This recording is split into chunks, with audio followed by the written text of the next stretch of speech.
On a morning in the year 876, a man stood on the walls of a city that had not existed in any meaningful sense for 400 years. The stones beneath his feet were Roman. The river below him was the Ouse, running brown and slow toward the distant sea. The sky was the color of wet iron, and the wind carried the smell of wood smoke and horse dung and something else, the particular smell of a city being rebuilt by people who had never built a city before. He was not tall. The sources that mention him at all do not describe his face, his bearing, his voice. We do not know whether he wore his hair long in the Scandinavian fashion or cropped short for war. We do not know if he had scars, though it would be strange if he did not. What we know is that he had been fighting, almost without pause, for 11 years, that he had marched the length of England twice, that he had watched one brother vanish into the Irish mists and another die in battle, and a third sail home to claim a kingdom their father had never held, that he was, by this point, one of the most powerful men in the British Isles, commander of armies, king of a city, master of a territory that stretched from the River Tees to the River Humber. His name was Halfdan Ragnarsson, and within a year he would abandon everything he had built, sail for a kingdom he had never seen, and die in the shallows of an Irish lake, cut down by farmers. This is the story of a man who conquered a country and then threw it away. A man who spent a decade forging a kingdom and then left it behind for a crown that did not fit his head. A man whose name should echo through history the way his brothers' names do, Ivar the Boneless, Björn Ironside, but who instead occupies a strange middle distance in the chronicles, present but somehow indistinct, essential but never quite the protagonist. The question the sources cannot answer is why? Why Ireland? Why leave Jorvik, the city he had taken, the kingdom he had made, the army that had followed him since he was barely more than a boy? The sagas do not explain. The Anglo-Saxon Chronicle does not speculate. The Irish annals record his death with the brevity reserved for men who arrived uninvited and did not stay long. But to understand the death, we must first understand the life. And to understand the life, we must begin with the shadow that hung over it from the first moment Halfdan Ragnarsson drew breath. The shadow of a father who may or may not have existed, whose story had already become legend before the sons were old enough to question it. The problem with Ragnar Lothbrok is that he is both too real and not real enough. The name appears in the Frankish chronicles. In the year 845, a fleet of 120 Viking longships sailed up the Seine, past the watchtowers that were supposed to stop them, past the river forts that were supposed to slow them, and arrived at the walls of Paris on Easter Sunday. The city was the crown jewel of the Carolingian world, the seat of Charles the Bald, grandson of Charlemagne, inheritor of a Christian empire that stretched from the Pyrenees to the Elbe, and a man the Frankish sources call Ragnarsson held it hostage while the king watched from the far bank of the river. The ransom was 7,000 French livres in gold and silver. The weight of it, the sheer material fact of it, tells you something about the scale of what was happening. This was not a raid. This was not a few dozen men in a single ship grabbing what they could and fleeing before the local lord could muster his retinue. This was an industrial operation, 120 ships, perhaps 3,000 warriors, a logistics train that could keep an army fed and supplied for weeks in hostile territory. And when they left, when Ragnarsson sailed back down the Seine with his silver and his hostages and his reputation, the Vikings had announced something that the Christian kings of Europe would spend the next 2 centuries trying to forget. The old empire was hollow. The walls could be climbed, the rivers could be sailed, the silver could be taken. Was Ragnarsson the same man the Norse sagas call Ragnar Lothbrok? Modern historians hedge. The identification is tentative. The name Ragnar was common enough. The epithet Lothbrok, hairy breeches, a reference to the leather trousers the sagas say he wore to fight a serpent, appears nowhere in the Frankish sources. What the chronicles record is a raid. What the sagas remember is a hero. And this is the fundamental problem of Halfdan's inheritance. His father was famous, but famous in the way that figures become famous when their stories are told and retold by people who were not there. The Ragnar of the sagas is a man of impossible accomplishments. He slays dragons, he outwits kings, he marries a shield maiden and fathers sons who will conquer the known world. The Ragnar of the Frankish Chronicles is a pirate with good logistics and a strong sense of timing. The gap between these two figures is the gap between myth and history, and Halfdan Ragnarsson lived his entire life inside that gap. He was one of 6 sons, or 5 or 4, depending on which source you trust. The sagas name them with varying degrees of confidence: Björn Ironside, who would sail to the Mediterranean and sack cities in Italy; Ivar the Boneless, whose epithet scholars still argue about and whose cruelty became legendary; Sigurd Snake in the Eye, named for a birthmark that looked like a serpent eating its own tail; Hvitserk, whose name means white shirt and whose historical existence is debatable; and Halfdan himself, whose name is oddly plain, almost bureaucratic. Half-Dane, a designation that raises more questions than it answers. And there is the additional complication that Halfdan and Hvitserk may be the same person. They do not appear together in contemporary sources. The names are used in different contexts by different chroniclers, and the possibility that one man carried 2 names, or that a single historical figure was split into 2 legendary ones, cannot be dismissed. This is the kind of uncertainty that makes writing about the 9th century feel like trying to read a book where every 3rd page has been torn out. The evidence is fragmentary. The sources disagree. And where they agree, they often agree because they are copying each other. What we can say with confidence is this: by the 860s, the sons of Ragnar Lothbrok were adults, they were warriors, and they were angry. The story that the sagas tell, and that the chroniclers conspicuously do not confirm, is that Ragnar Lothbrok died in a snake pit. The details vary. In some versions, Ragnar sailed to England with a small force, seeking glory or plunder, or simply the kind of death that would secure his place in Valhalla. He was shipwrecked, or outnumbered, or betrayed. He fell into the hands of King Ella of Northumbria, a Christian king who saw in the famous Viking an opportunity to make a point. And Ella, rather than ransoming his prisoner or executing him cleanly, ordered a pit dug and filled with venomous serpents.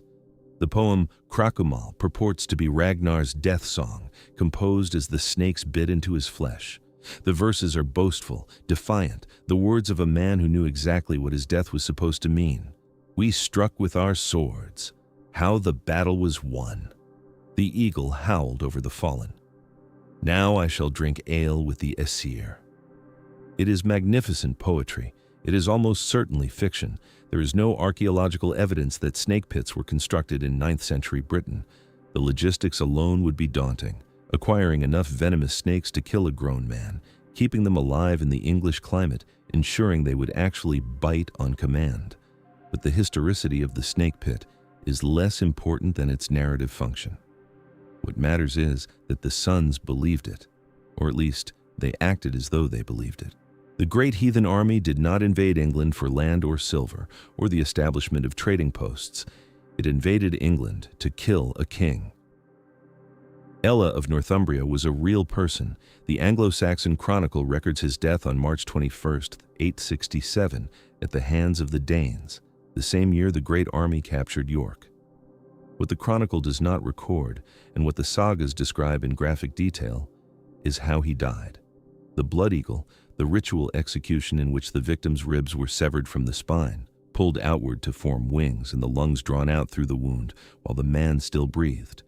Whether the blood eagle was a real practice or a literary invention is another question historians cannot definitively answer. The descriptions appear in later Norse sources written down centuries after the events they describe by Christian monks who had every reason to emphasize the pagans' barbarity.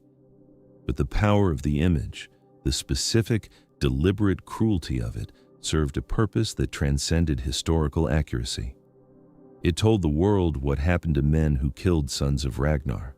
It made the revenge not merely political, but cosmic, a restoration of honor that the gods themselves would approve. And it bound the brothers together in a shared project that would consume the next 14 years of their lives. Consider what it meant to be Halfdan Ragnarsson in the year 865. You are young. The sources do not give his birth year, but the consensus places him in his 20s or early 30s at the time of the invasion. You have grown up in a world where your father's name opens doors, where skalds sing of his exploits at every feast, where men who have never met him claim to have sailed with him. You have brothers who are, in various ways, more famous than you. Ivar, whose tactical genius is already being whispered about. Bjorn, whose Mediterranean adventures have given him a reputation that stretches from Scandinavia to the shores of North Africa. And you have just received word that your father is dead. Not in battle, not in a raid, not in the kind of death that the sagas celebrate, but in a pit surrounded by writhing things with no names at the order of a king who rules a cold island at the edge of the known world. The saga called The Tale of Ragnar's Sons preserves a detail that may or may not be true, but that captures something essential about the emotional temperature of the moment. When the sons heard of their father's death, Halfdan was playing chess. He gripped his piece so hard that blood issued from his fingernails. He did not cry out. He did not rage. He simply squeezed until he bled, and then he began to plan. This is the Halfdan that the sources suggest. A man of controlled violence, of strategic patience, of rages that expressed themselves not in outbursts but in campaigns. Where Ivar was theatrical, the boneless, the cruel, the man who invented new forms of execution, Halfdan was something colder. He was the brother who kept the army fed, who negotiated with local kings for supplies, who understood that you could not march an army across England on anger alone. The invasion was coming. The only question was where. In the autumn of 865, the fleet appeared off the coast of East Anglia. The Anglo-Saxon Chronicle records it in a single line, the way it records most things. Her quam Meisel hethen here on Engla lande. Here came a great heathen host to England. The brevity is characteristic of the Chronicle, which was written by monks who had other things to record and who may not have fully understood in the moment what they were witnessing. This was not the first Viking raid on English shores. The monastery at Lindisfarne had been sacked in 793, 72 years earlier, in an attack that sent shockwaves through Christendom. Raids had continued throughout the intervening decades, seasonal violence, predictable enough that coastal monasteries had developed evacuation procedures. But this was different. The Chronicle's single word, Meisel, great, carried more weight than it might appear. This was not a raiding party. This was an army. Modern estimates of the great heathen army's size vary wildly, from a few hundred to several thousand warriors. The truth is that no one knows. The Vikings did not leave muster rolls. The Anglo-Saxon chroniclers, writing from the perspective of the invaded, had every reason to exaggerate. What we can say is that the force was large enough to overwinter in hostile territory, to engage the armies of multiple kingdoms in sequence, and to sustain casualties for 14 consecutive years without collapsing. This requires infrastructure, it requires supply lines, it requires the kind of organizational capacity that we do not usually associate with raiders, but that the sons of Ragnar, or at least some of them, clearly possessed. The army landed on the Isle of Thanet, at the eastern tip of Kent. The people of Kent, recognizing the threat, offered Danegeld, protection money, in essence, in exchange for peace. The Vikings took the silver and raided eastern Kent anyway. This was not a violation of honor from the Norse perspective. It was simply good business. The Danegeld was payment for one thing, the plunder was payment for another, and if the Kentish could not defend what they had, then they did not deserve to keep it. But Kent was not the target. The army moved north into East Anglia, where they encountered King Edmund. Later, Saint Edmund, after his martyrdom, would transform him from a defeated ruler into an object of veneration. Edmund was young, pious, and facing an impossible situation. His kingdom was flat, accessible, poorly defended. The Vikings needed horses to transform themselves from a naval force into a cavalry one, and East Anglia had horses. The negotiation that followed tells you everything about the strategic situation in 865. Edmund provided the horses. The chronicle phrases this delicately, implying that the East Anglians made peace with the invaders. What this meant in practice was that Edmund bought time with tribute and material, gambling that the army would move on and that he could rebuild his defenses before they returned. It was not a foolish calculation, it was simply wrong. The Vikings wintered at Thetford in the heart of East Anglia. They rested, they trained, they learned the local geography, the roads, the rivers, the defensible positions, the soft targets. And when spring came, they did not sail home. They marched north, toward York, toward Ella, toward the Snake Pit and the Reckoning. The decision to strike Northumbria first was not obvious. Wessex in the south was the wealthiest of the Anglo-Saxon kingdoms, the seat of the most powerful king. The Alfred, who would later be called the Great, was at that time a young prince in his brother's court. Mercia, in the Midlands, controlled the heartland of England, the rich agricultural territory that could feed an army indefinitely. But the sons of Ragnar did not want wealth or land, not yet. They wanted Ella, and Ella was in Northumbria. The kingdom they were marching toward was already in chaos. Northumbria had been tearing itself apart in a civil war between two rival claimants, Ella and a man named Osbert. The fighting had weakened both factions, depleted the treasury, exhausted the fighting men. The Vikings could not have chosen a better moment if they had planned it, and perhaps they had. The network of Norse traders and raiders that crisscrossed the North Sea was also a network of information. News traveled, opportunities were recognized. In November 866, the great heathen army captured York. The city had been Roman once, Eboracum, seat of an emperor, where Constantine the Great had been proclaimed ruler of the known world. The legions had left 4 centuries earlier, but the walls remained, and the street grid, and the memory of what the place had been. The Anglo-Saxons who lived there called it Eoforwix, Wild Boar Town, a name that preserved something Roman in its first syllable while overlaying it with something Germanic. The Vikings would call it Jorvik, and under that name, it would become the capital of a kingdom that would shape the north of England for the next 200 years. But that was later. In November 866, the capture was swift, almost anticlimactic. The Northumbrian forces were elsewhere, still fighting each other. The walls that should have held were undermanned. The city fell in a day, a single day, after 4 centuries of history, because the men who should have defended it were killing each other over a throne they would both lose.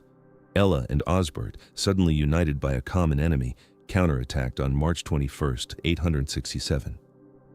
Palm Sunday. The Christian king chose the date deliberately, perhaps believing that God would favor the defender on the holiest week of the year. Instead, both kings died. The Northumbrian army was shattered. And somewhere in the aftermath, the sources are vague on the details, Ella met the end that the sagas had promised him. The snake pit was avenged. But here's the thing about revenge. It does not end anything. The sons of Ragnar had crossed the sea to kill a king, and they had killed him. The oath was fulfilled. The honor was restored.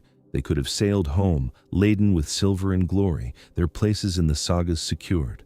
Instead, they stayed. For 14 years. The question is why, and the honest answer is that we do not fully know. The sagas treat the invasion of England as a revenge mission, but the chronicle treats it as something else, a conquest, a migration, a permanent reordering of the political map. Both things can be true simultaneously. The brothers may have come for Ella's head and discovered once they arrived that there was more to take than they had imagined. The 4 kingdoms of Anglo-Saxon England were rich, disunited, and militarily weak. The Vikings were strong, mobile, and, crucially, had nowhere else to be. The men who crewed the longships were younger sons, landless warriors, men who had nothing waiting for them at home. England offered land. England offered silver. England offered the thing that every Viking ultimately wanted, a place of their own. And so, the great heathen army became something new. It stopped being an invasion force and started being an occupation. It stopped seeking battle and started seeking territory. The brothers, Ivar, Halfdan, Ubi, and the others whose roles the sources obscure, began the slow, methodical work of dismantling the Anglo-Saxon world and building something Norse in its place. This is where Halfdan's story truly begins. The revenge was his brother's project as much as his. But what came next? The 13 years of campaigning, the conquest of 3 kingdoms, the founding of Jorvik, the creation of the Danelaw. This was Halfdan's work. Not his alone, but his more than anyone else's. In 870, Ivar the Boneless disappears from the English sources. He may have died. He may have sailed to Ireland, where Norse kings had established a presence decades earlier. He may have simply grown tired of the campaign and sought new conquests elsewhere. The sagas give him a dramatic death years later, but the sagas give everyone a dramatic death. What the chronicle records is silence. One year, Ivar is leading the army. The next year, he is gone, and Halfdan is still there. This is the moment to pause and acknowledge what we cannot know. The sources for Halfdan Ragnarsson's life are sparse, contradictory, and written by people who had reasons to distort what they recorded. The Anglo-Saxon Chronicle was compiled by monks who saw the Vikings as agents of God's punishment for English sin, a theological framework that did not encourage nuanced portraits of individual Norse commanders. The Norse sagas were written down 2 or 3 centuries after the events they describe, by poets and historians working from oral tradition, family lore, and their own considerable imaginations. The Irish annals are the most contemporary, but they are brief, often cryptic, and focused on events in Ireland rather than the careers of men who arrived from elsewhere. What this means, practically, is that we can reconstruct the broad shape of Halfdan's career, the campaigns, the battles, the movements of the army. But we cannot know the man. We cannot know his motivations, his fears, his private calculations. We cannot know what he sounded like when he gave orders, or whether he laughed, or whether he loved anyone. We have his actions recorded by his enemies. We have his coins, minted in cities he controlled. We have the consequences of his choices, still visible in the place names of northern England. We do not have him.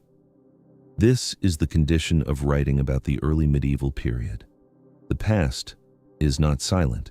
It left traces, documents, archaeology, but it is muffled.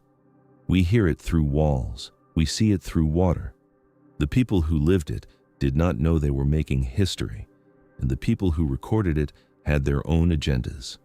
So when the narration that follows describes what Halfdan thought or felt or understood, these are inferences, not facts. They are the most plausible reconstructions of a human mind operating in a particular context, based on what that mind actually did. Where the evidence permits confidence, the language will reflect confidence. Where it does not, the language will hedge. This is not uncertainty as weakness, it is honesty as method. The years between 867 and 870 were years of conquest. After taking York, the great heathen army did not rest. It turned south into Mercia, the largest of the Anglo-Saxon kingdoms, the one that controlled the Midlands and had, for generations, dominated its neighbors. The Mercian king Burgred was neither weak nor stupid, but he faced the same problem that all the Anglo-Saxon kings faced. His forces were organized for a different kind of war. The Fyrd, the Anglo-Saxon militia, was composed of free landholders who owed military service to their lords. They fought on foot, in shield walls, and they were formidable in set-piece battles. But they could not stay in the field indefinitely. They had farms to tend, harvests to bring in, families to feed. A campaign that lasted more than a few weeks was a campaign that risked starvation at home. The Vikings had no such constraints. The great heathen army was a professional force composed of men whose only job was war. They could march and camp and march again, and the Anglo-Saxon kings could not catch them. They could choose when and where to fight. They could burn a monastery, seize its silver, and be gone before the local Fyrd assembled. They could winter in a fortified camp and emerge in spring, rested and supplied, while their enemies struggled to muster troops. Burgred paid them off. Dangeld again, the same calculation Edmund of East Anglia had made. Buy time, hope they leave, rebuild what you can. They took the silver and moved on. But they did not leave England. They marched east back into East Anglia, where King Edmund was still clinging to his throne. Edmund had gambled that the army would not return. He had been wrong. In 869 or 870, the sources disagree on the exact year, The great heathen army descended on East Anglia and finished what it had started. The details of Edmund's death are preserved in hagiography rather than history. The monks who later venerated him as a saint told stories of his martyrdom, that he was captured in battle, that he was given the chance to renounce his faith and rule as a puppet, that he refused, that he was beaten, shot with arrows until he resembled a hedgehog, and finally beheaded. The accounts are late, formulaic, and shaped by the conventions of Christian martyrdom literature. Whether Edmund died exactly this way, or whether the hagiographers embellished a simpler execution, cannot be determined. What we know is that the kingdom of East Anglia ceased to exist as an independent entity. The dynasty that had ruled it for generations was extinguished. The land passed under Viking control, and the sources say that the men who killed Edmund were Ivar and Ubbi. Halfdan is not mentioned. He was there. He must have been there as one of the army's commanders, but his role in this particular atrocity is not recorded. Perhaps he led a different column. Perhaps he was managing logistics, negotiating with local leaders, doing the unglamorous work that keeps an army alive. Perhaps the chroniclers simply did not know which brother did what. This is a pattern that will repeat throughout Halfdan's career. He is present. He is commanding. He is winning. But the specific dramatic moments, the deaths of kings, the blood eagles, the martyrdoms, happen off stage, attributed to others or to no one in particular. Halfdan is the brother who was always there, always essential, never quite the protagonist of his own story. Until Ivar vanished. And then, finally, Halfdan stepped into the light. In 870, the great heathen army invaded Wessex. This was the gamble that would determine whether England became Norse or remained Anglo-Saxon. East Anglia was gone. Northumbria was a puppet state. Mercia had been raided into exhaustion and would fall completely within a decade. Only Wessex remained, the southwestern kingdom ruled by King Ethelred and his younger brother Alfred, wealthy and well-organized and determined to resist. The campaign that followed was brutal, attritional, and inconclusive.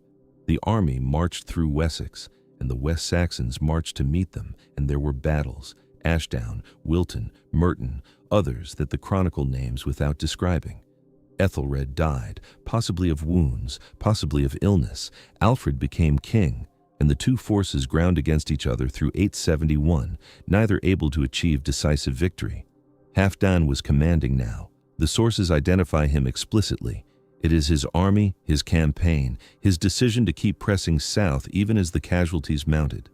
He was testing something, testing whether Wessex would break the way the other kingdoms had broken, whether one more battle, one more raid, one more winter of devastation would force Alfred to the table. It did not. Alfred paid Danegeld in 871, buying a temporary peace, but he did not submit.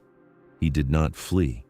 He began fortifying his kingdom, building the network of boors, fortified towns, that would eventually make Wessex unconquerable. And Halfdan, recognizing perhaps that the cost of further campaigning exceeded the likely gain, withdrew. The army turned north again. It spent the next several years consolidating its gains, suppressing resistance, extracting tribute, establishing the framework of what would become the Danelaw. In 874, the Mercian king Burgred finally gave up and fled to Rome, where he died. Mercia became a client state, ruled by a puppet king named Ceolwulf, whom the chronicle dismisses as a foolish king's thane. And in 875 or 876, something changed. The army divided. The division of the great heathen army is one of the pivotal moments in English history, and it is also one of the least understood.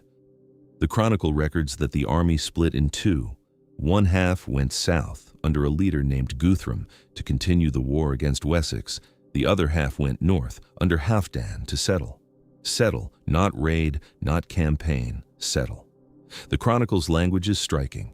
Halfdan shared out the land of the Northumbrians, and they proceeded to plow and to support themselves. These were not warriors returning home after a successful campaign. These were colonists. The men who had spent a decade burning and killing and extracting tribute were now receiving land, building farms, raising families. They were becoming English, or rather, they were making England become something new. Jorvik was Halfdan's creation. not the city itself, which had been there for centuries, but the kingdom that bore its name. The coins minted in London around this time bear Halfdan's name, identifying him as the authority behind them. The land grants, the legal arrangements, the transformation of a conquered territory into a functioning Norse polity. This was Halfdan's work in 875 and 876. He was not just a warlord anymore. He was a king. And then he left. The sources do not explain why Halfdan Ragnarsson abandoned Jorvik in 876 or early 877. They record only that he did, that he sailed for Ireland, that he attempted to claim the kingship of Dublin, and that he failed. Dublin had been a Norse city since the mid-9th century. Halfdan's brother, Ivar, if the identification is correct, if the Ivar who ruled Dublin was the same Ivar the Boneless who had led the great heathen army, had been its king until his death in 873. The annals of Ulster record that Ivar died, king of the Norsemen of all Ireland and Britain, a title of considerable ambition, if somewhat questionable accuracy. When Ivar died, the kingdom passed to other hands, and the delicate balance of power in the Irish sea world began to shift. Perhaps Halfdan saw an opportunity. Perhaps he saw an obligation, a brother's kingdom to reclaim, a family legacy to preserve. Perhaps Jorvik, for all its promise, was not enough for a man who had spent his entire adult life in motion, conquering, always moving toward the next target. The sources do not say. What the annals of Ulster do record is this: in 875, Eystein Olafsson, king of Dublin, was deceitfully killed by a figure named Alban. Scholars generally identify Alban as Halfdan. If this is correct, then Halfdan's Irish campaign began not with open warfare, but with assassination, the removal of a rival who stood between him and the throne his brother had held. It was not enough. Ireland in the 870s was not England. The Viking settlements there were older, more established, more enmeshed in local politics. The Irish kings had learned over generations how to fight the Norse, how to ally with some against others, how to exploit the divisions among the foreigners. And the Norse Gaels, the descendants of earlier Viking settlers who had intermarried with the Irish, adopted Irish customs, become something neither fully Norse nor fully Irish, had their own ambitions. Halfdan arrived in this world as an outsider, a claimant with blood credentials but no local support. He had conquered England. He had broken 4 kingdoms. He had built Jorvik from the ruins of Roman Eboracum. None of it mattered in Ireland. In 877, at a place the annals call Strangford Lough, a sea inlet on the eastern coast of Ulster, sheltered and shallow, not the kind of place where great battles are usually fought, Halfdan met a coalition of enemies. The details are sparse. The annals do not describe the battle, do not name the commanders, do not explain how the man who had conquered half of England came to die in an Irish marsh. What they record is the outcome. Halfdan Ragnarsson, son of Ragnar Lothbrok, conqueror of Northumbria, founder of Jorvik, commander of the great heathen army for the better part of a decade, died in the shallows, far from any battlefield he had chosen, at the hands of men whose names the chroniclers did not bother to preserve. The sea took him, the sagas forgot him, and the kingdom he had built, Jorvik, the Danelaw, the Norse north of England, went on without him, shaping the future of a country he would never see. But that is the end of the story, and we have not yet reached the middle. To understand how Halfdan came to die in Strangford Lough, we must first understand how he came to live, the father who made him, the brothers who shaped him, the army that followed him across a continent. We must go back to the snake pit and the oath. We must go back to the beginning. The problem with Ragnar Lothbrok, as we have said, is that he is too large for history to contain. The man the Frankish chronicles call Ragnarsson appears in the year 845, leads a fleet up the Seine, extracts a ransom from the king of the Franks, and disappears. That is all the contemporary sources tell us. Everything else, the dragon slaying, the 3 marriages, the sons who conquered the world, comes from sagas written centuries later when the oral traditions of Scandinavia were finally committed to parchment by Christian scribes who may or may not have understood what they were recording. But the sagas were not invented from nothing.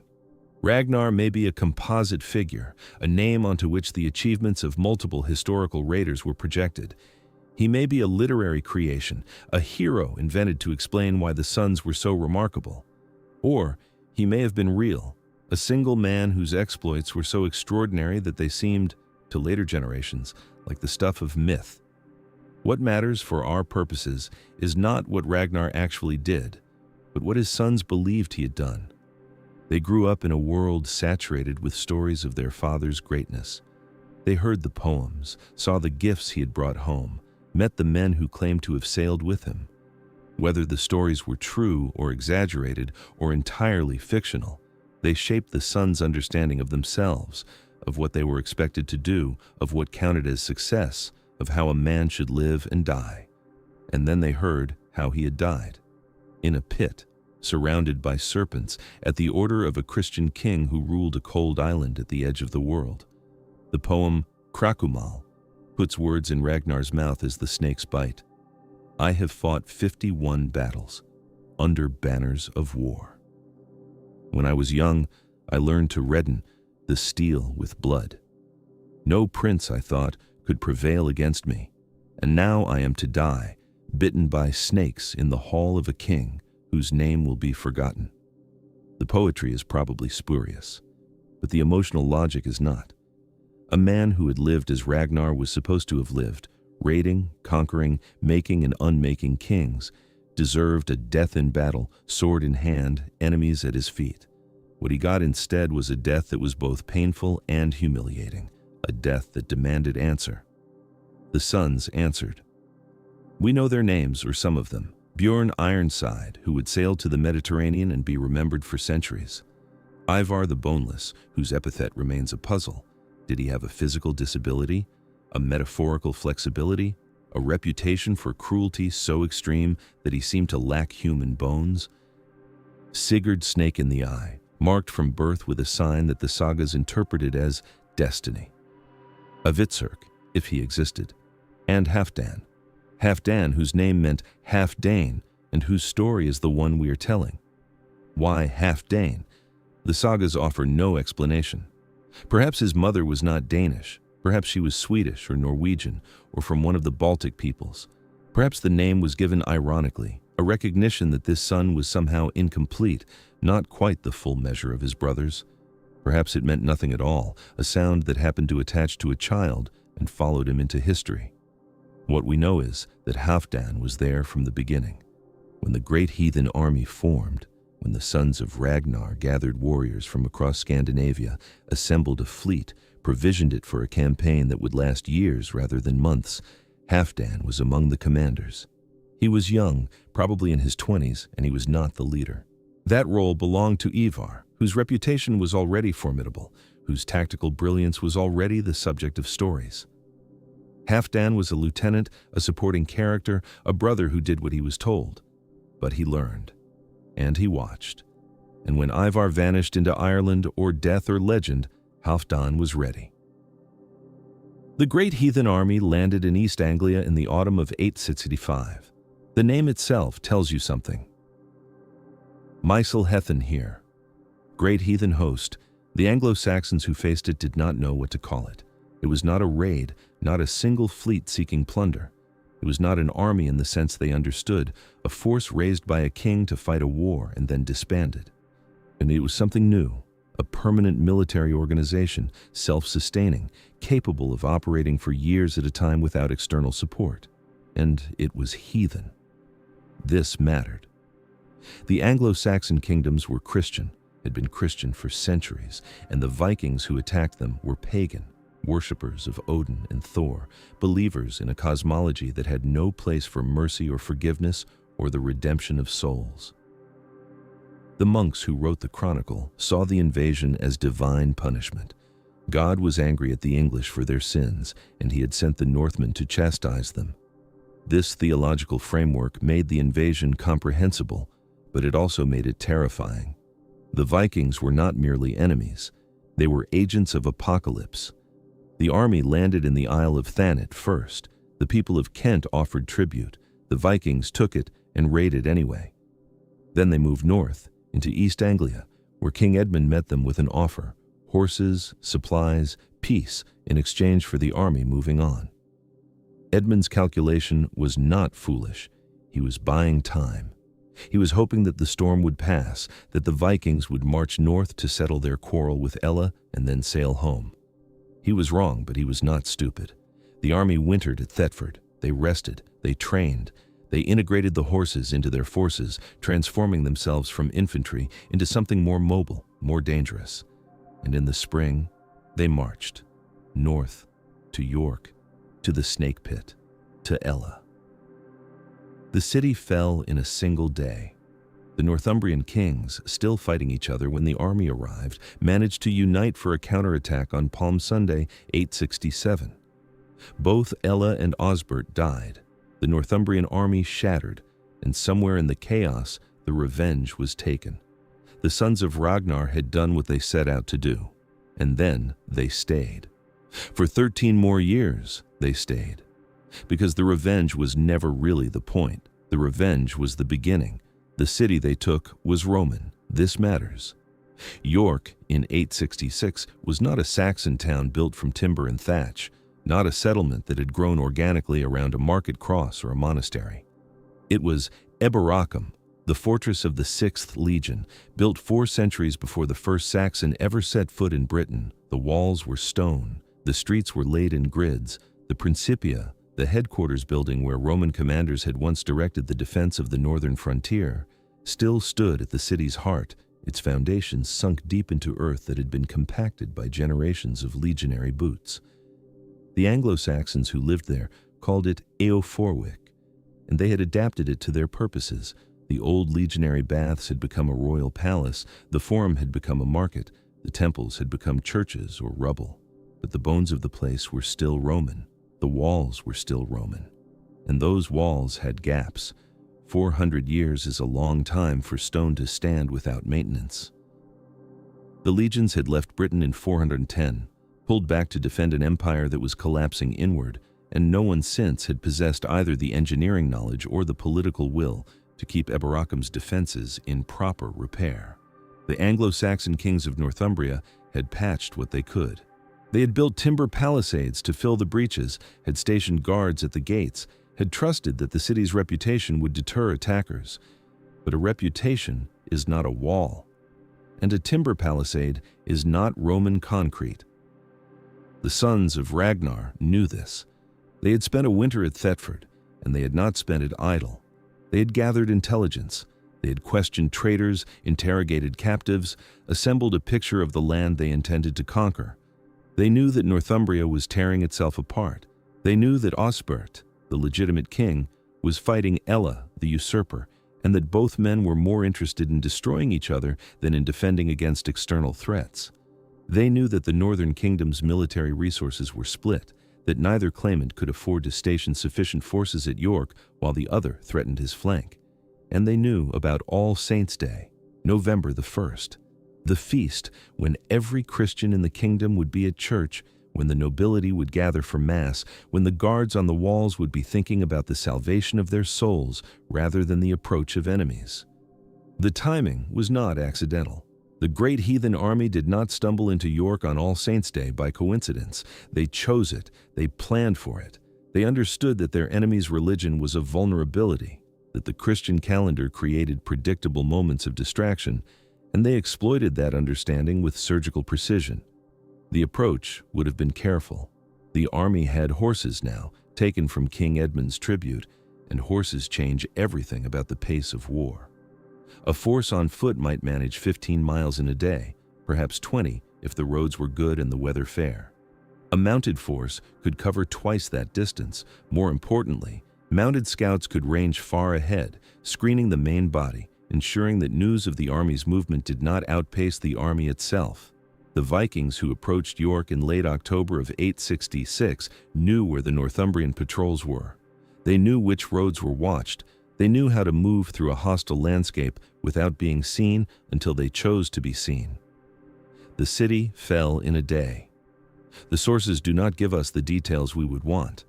We do not know which gate the army struck first, or how many defenders stood on the walls, or what the people of Eoforwic did when they realized what was happening. We know only the outcome, that the Vikings took the city, that they established themselves within its walls, and that Ella escaped. This last detail would prove significant. If Ella had been captured that day, the story might have ended differently. The revenge would have been complete, the oath fulfilled, and the sons of Ragnar might have sailed home with their father's death avenged and their honor restored. But Ella fled, and the army stayed. They stayed because York was too valuable to abandon. Consider what the city offered. Shelter, first, stone walls and solid roofs, protection against the English winter that was already setting in. Food, second, the markets and storehouses of a major trading center, the agricultural surplus of the surrounding countryside. Strategic position, third, York sat at the confluence of the Ouse and the Foss, controlling river traffic into the heart of northern England, offering access to the sea while remaining defensible against assault. And legitimacy, fourth, because York was not merely a city, it was the seat of Northumbrian power, the place where kings had been crowned for generations. To hold York was to hold the kingdom itself. The Vikings understood this. Ivar understood this. The decision to winter at York rather than extract plunder and withdraw was not a default. It was a strategy. The sons of Ragnar were not merely raiding, they were conquering. The winter passed. The army strengthened its hold on the city, repaired the defenses that needed repairing, accumulated supplies for the campaign to come. And somewhere out in the Northumbrian countryside, Ella and Osbert did the unthinkable. They made peace.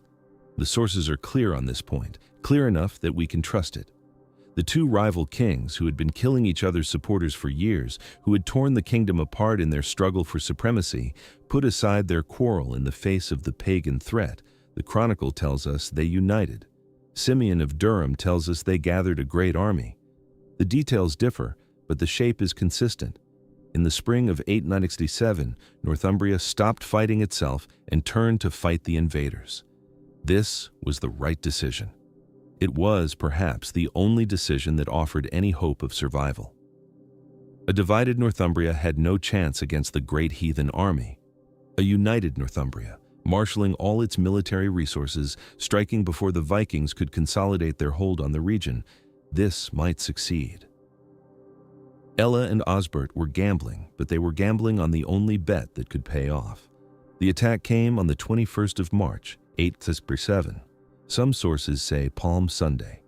The irony would not have been lost on anyone who survived to record it, the Christian kings striking on the holiest week of the year, just as the pagans had struck on All Saints' Day. The timing may have been deliberate, a symbolic reclamation, a statement that God was now on Northumbria's side. Or it may have been practical. Palm Sunday marked the beginning of the campaigning season, the moment when roads became passable and armies could move. The Northumbrian forces broke through the walls. This is the part that gets lost in the story we usually tell. The Vikings did not simply wait behind their defenses and slaughter the attackers as they climbed. The Northumbrians achieved surprise, or something close to it. They found a breach, perhaps one of those gaps in the Roman walls, perhaps a section that the Vikings had not had time to repair, and they poured through. For a moment, it must have seemed that the gamble had worked. For a moment, Ella and Osbert must have believed they were going to win. But street fighting is its own kind of war. The Vikings had spent 4 months inside those walls. They knew every alley, every turning, every choke point where a small force could hold against a larger one.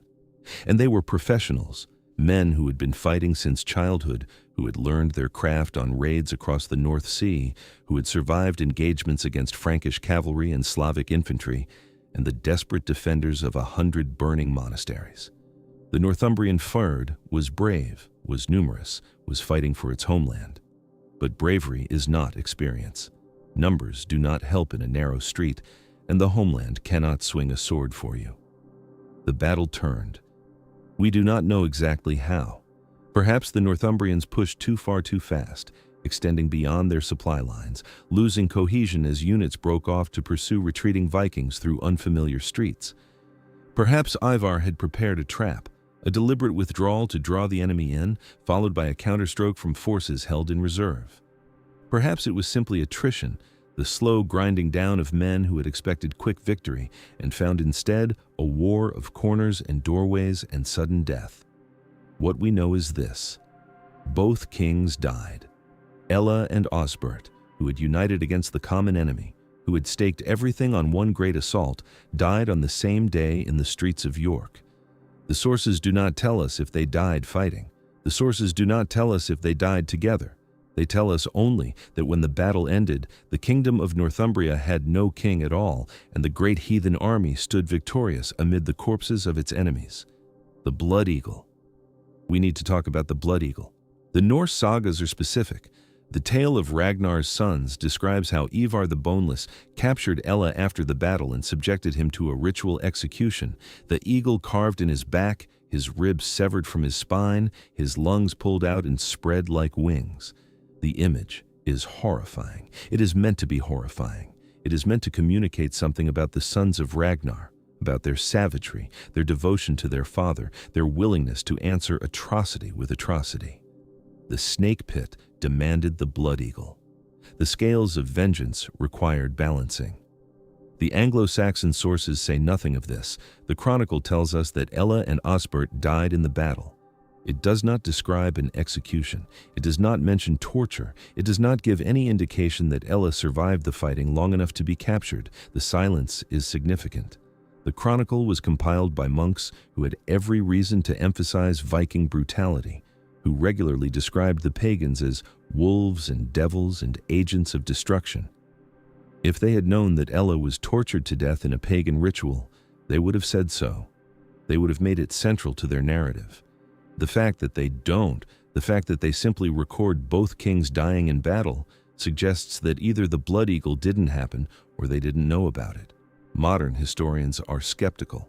The scholar Roberta Frank has argued that the entire concept may be a misunderstanding, that the saga writers took poetic descriptions of battlefield dead, their backs torn open by scavenging birds, and transformed metaphor into literal practice. The kennings of Norse poetry are dense with animal imagery. A warrior might be described as feeding the eagles, meaning he killed enemies whose bodies the birds would eat. It would not take much for a later compiler, working centuries after the events, to read such imagery and conclude that the eagle feeding was an active process rather than a passive one. And there is the medical impossibility, or near impossibility.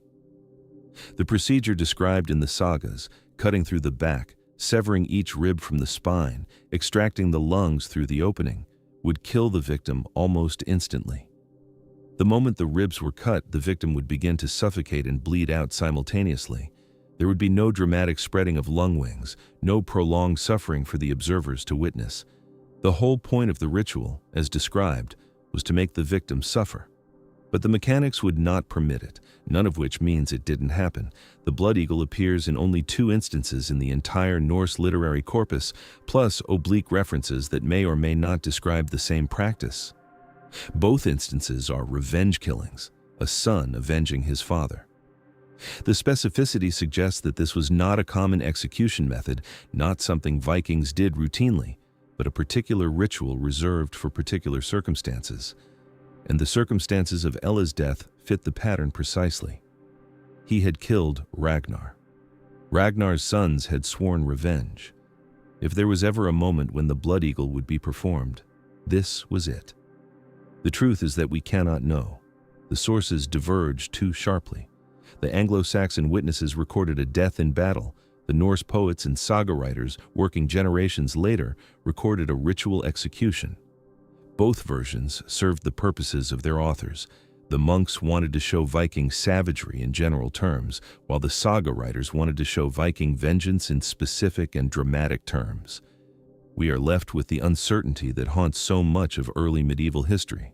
Something happened, but what exactly happened is lost in the space between the event and its recording. What we can say is this: Ella died. However he died, in the chaos of street fighting or on a blood-soaked altar with his ribs splayed open, he died, and with him died the immediate cause of the invasion. The oath over Ragnar's death was fulfilled. The vengeance was complete. The sons had done what sons were supposed to do, and it changed nothing. This is the part that matters most. The great heathen army did not pack up and go home after Ella's death. They did not declare victory and sail back to Denmark with their father's honor restored. They stayed. They consolidated their hold on York. They installed a puppet king, a Northumbrian nobleman named Ecgbert, who would rule for 5 years under Viking supervision, maintaining the fiction of Anglo-Saxon sovereignty while the real power remained with the sons of Ragnar. And then they turned their attention south. The revenge was never really the point.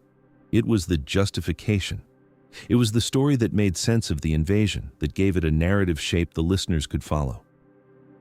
The sons of Ragnar, avenging their father's death, this is the kind of tale that people tell and retell, that gets carved into memory, that survives when the messy political and economic realities are forgotten. But the reality was messier. The reality was that Scandinavia in the 9th century was producing more young warriors than it could absorb, that the climate was warming and the population growing and the available farmland running out, that the kingdoms of England were rich and divided and vulnerable. The revenge provided cover. The conquest provided land. Halfdan understood this. He may have helped kill Ella, may have stood in the circle while his brother performed whatever ritual was performed, may have watched the light go out of the eyes of the man who had killed his father.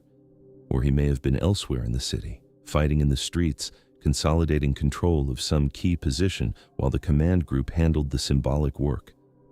The sources do not tell us where Halfdan was on that day, only that he was there, that he was part of it, that he shared in the victory. What he learned from that victory was more important than any personal vendetta. He learned that England could be conquered. He learned that Anglo-Saxon kingdoms, for all their Christian piety and their Roman inheritance, could not stand against a determined and disciplined force that was willing to stay. He learned that the key was not the raid but the settlement, not the lightning strike and withdrawal, but the patient occupation, the slow conversion of plunder into territory. York in 867 was not just a captured city, it was a proof of concept. It was the demonstration that everything Ivar had planned was possible. The army that marched out of York in the months that followed was no longer operating on anger, it was operating on ambition, and Halfdan, watching his brothers divide the tasks and make the plans, began to see what his own role might eventually become. He was still young, he was still a junior partner in an enterprise led by Ivar's genius. But Ivar would not live forever. Ivar would not stay forever. And when Ivar was gone, someone would need to finish what had been started. The snake pit had been answered, the blood debt was paid, and the work of building something from the wreckage was just beginning. The army moved south. It moved in the late autumn of 867 when the roads were hardening and the harvest was in, when Anglo-Saxon farmers were counting their grain and Anglo-Saxon lords were settling disputes, and Anglo-Saxon priests were preparing for Advent. The great heathen army left York under Viking control, left Ecgbert on his puppet throne, left a garrison sufficient to hold the walls, and marched into Mercia. Mercia was the great Middle Kingdom. It stretched from the Welsh marches to the fens of East Anglia, from the Humber in the north to the Thames in the south. For 2 centuries it had been the dominant power in England, under Offa, under Cenwulf, under a succession of kings who had built dikes and minted coins and corresponded with Charlemagne as equals. But that Mercia was gone. The kingdom that existed in 867 was a shadow, weakened by decades of internal conflict, its borders contracting, its treasury depleted, its military capacity uncertain. The sons of Ragnar knew this. They had spent a year gathering intelligence in Thetford before moving on York. They understood the political geography of England better than many English lords did. They knew where the fault lines ran. Nottingham was the target. It sat on the River Trent, the great artery that cut through the Mercian heartland. It was defensible, a fortified town on a sandstone ridge with the river protecting its southern approaches. It was wealthy, a market center where the products of the Midlands changed hands, and it was symbolic. Taking Nottingham meant the army had reached into the heart of Mercia, had demonstrated that no part of England was beyond their grasp. They took it. The sources do not record a battle. They do not record a siege. They record simply that the great heathen army wintered in Nottingham in 867, which means they occupied it, which means it fell. Perhaps there was a garrison that fled. Perhaps there was a lord who submitted. Perhaps the gates were opened by someone who calculated that resistance was futile and collaboration might preserve something. The silence of the sources suggests there was no heroic resistance worth commemorating, no last stand that Anglo-Saxon chroniclers would want to remember. Halfdan wintered in Nottingham with the rest of the army. He was still learning, still watching how his brothers managed the logistics of occupation, how they quartered thousands of men in a captured town, how they fed them from Mercian granaries, how they maintained discipline through the long, dark months when warriors who had been promised action found themselves waiting. This was the unglamorous work of conquest. Not the charge and the clash, but the endless administration of captured territory, the management of supplies, the negotiation with local powers, the slow, grinding transformation of raid into rule. King Burgred of Mercia did not accept the occupation passively. He called on his allies. He sent messengers south to Wessex to King Ethelred, invoking the bonds of kinship and Christian solidarity that connected the Anglo-Saxon kingdoms. Burgred was married to Ethelred's sister. The two kingdoms had cooperated before, and Burgred understood that if Mercia fell, Wessex would be next, that the Viking tide, once it started rolling south, would not stop at the Thames. Ethelred responded. In the spring of 868, a joint army of West Saxons and Mercians marched on Nottingham.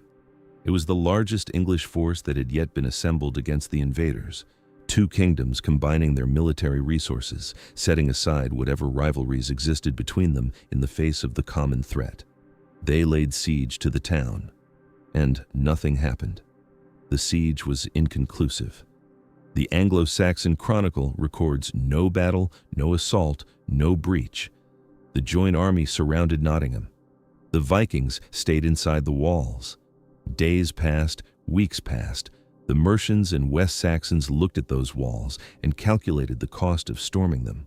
The lives that would be lost, the uncertainty of success, the possibility that even a victory would leave their own forces too weakened to face whatever came next. The Vikings looked out at the besieging army and calculated their own odds. They were outnumbered, probably, but they held a strong position, and they knew that Anglo-Saxon armies had a limited tolerance for extended campaigns, that the lords who led them would eventually need to return to their own lands, their own harvests, their own political concerns. Burgred broke first. He paid them off. The Mercians offered tribute, silver probably, though the sources do not specify the amount, in exchange for the Vikings leaving Nottingham and leaving Mercia in peace. It was the same calculation that East Anglia had made 2 years earlier. Pay now, rebuild later, hope that the storm would pass. The Vikings took the money. They had no particular attachment to Nottingham. The town had served its purpose. It had demonstrated their reach. It had fed them through the winter. It had forced Mercia to acknowledge their power. Now it was worth more as a bargaining chip than as an occupied position. The army marched back to York. They spent the winter of 868-869 in the city they had conquered 2 years before. York was becoming something more than a base of operations. It was becoming a capital. The sons of Ragnar were settling in, establishing the administrative structures that would allow them to extract wealth from Northumbria systematically, year after year. The puppet king Ecgbert handled the day-to-day governance. The Vikings handled the military reality that made Ecgbert's governance possible. It was a division of labor that would become familiar across the Danelaw in the decades to come. But the army was not finished. The Mercian tribute had bought peace, not surrender. East Anglia still existed as an independent kingdom, still ruled by the same Edmund who had provided horses and supplies when the army first landed. Edmund had bought time with his cooperation. Now that time was running out. In 869, the great heathen army returned to East Anglia. They came not as guests seeking winter quarters, but as conquerors seeking territory. The strategic logic was clear. East Anglia sat between the Viking holdings in Northumbria and the unconquered kingdoms to the south and west. Controlling it would give the army a continuous block of territory along the eastern coast, would secure their supply lines, would provide a base for future operations against Mercia and Wessex. Edmund had been useful. Now he was in the way. Edmund chose to fight. This was not the obvious decision. He had seen what happened to Northumbria. He had hosted the army, fed them, watched them march north and return victorious. He knew their capabilities. He could have submitted, could have accepted puppet status the way Ecgbert had, could have preserved his life in some shadow of his authority. He chose otherwise. The sources do not tell us why. Perhaps he calculated that submission meant slow death anyway, that a puppet king was merely a king waiting to be discarded. Perhaps his nobles pressured him, unwilling to accept foreign domination without a fight. Perhaps his Christianity mattered, the idea that a Christian king could not simply hand over his Christian people to pagan rule, that there were limits to pragmatism, that some stands had to be made even when they were likely to fail. Perhaps he was simply brave in the way that gets men killed, unable to accept a future that required him to kneel. He raised an army. He met the Vikings somewhere near Thetford, the same town where the great heathen army had wintered 4 years earlier, where they had spent months learning the geography and politics of the region they were now conquering. Edmund knew the ground. The Vikings knew it better. The battle was decisive. It was not close. The East Anglian army broke against the Viking shield wall, the way the Northumbrian army had broken 2 years before. The tactical superiority that the sons of Ragnar had demonstrated at York, the discipline, the coordination, the willingness to hold formation under pressure, proved itself again on the fields of East Anglia. Edmund's men died in the hundreds, perhaps the thousands. The survivors fled. Edmund himself was captured. What happened next exists in 2 versions. The first is simple and probably true. Edmund was killed. The Anglo-Saxon Chronicle, written within living memory of the event, records his death without elaboration. He resisted. He lost. He died. This is what happened to kings who resisted and lost. The second version is more elaborate and more famous. It appears in later sources, hagiographies written when Edmund had become a saint, when his death had become a martyrdom, when the bare facts of military defeat had been transformed into a spiritual triumph. In this version, Edmund was not simply killed, he was executed. He was offered the chance to live if he would renounce Christ, if he would share his kingdom with the pagan invaders, if he would become what Ecgbert had become in Northumbria. He refused. He was tied to a tree. He was shot with arrows until his body bristled with them like a hedgehog. And then, still alive, still refusing to renounce his faith, he was beheaded. The arrows in the tree became icons. Edmund became Edmund the Martyr. His cult would spread across England in the centuries that followed.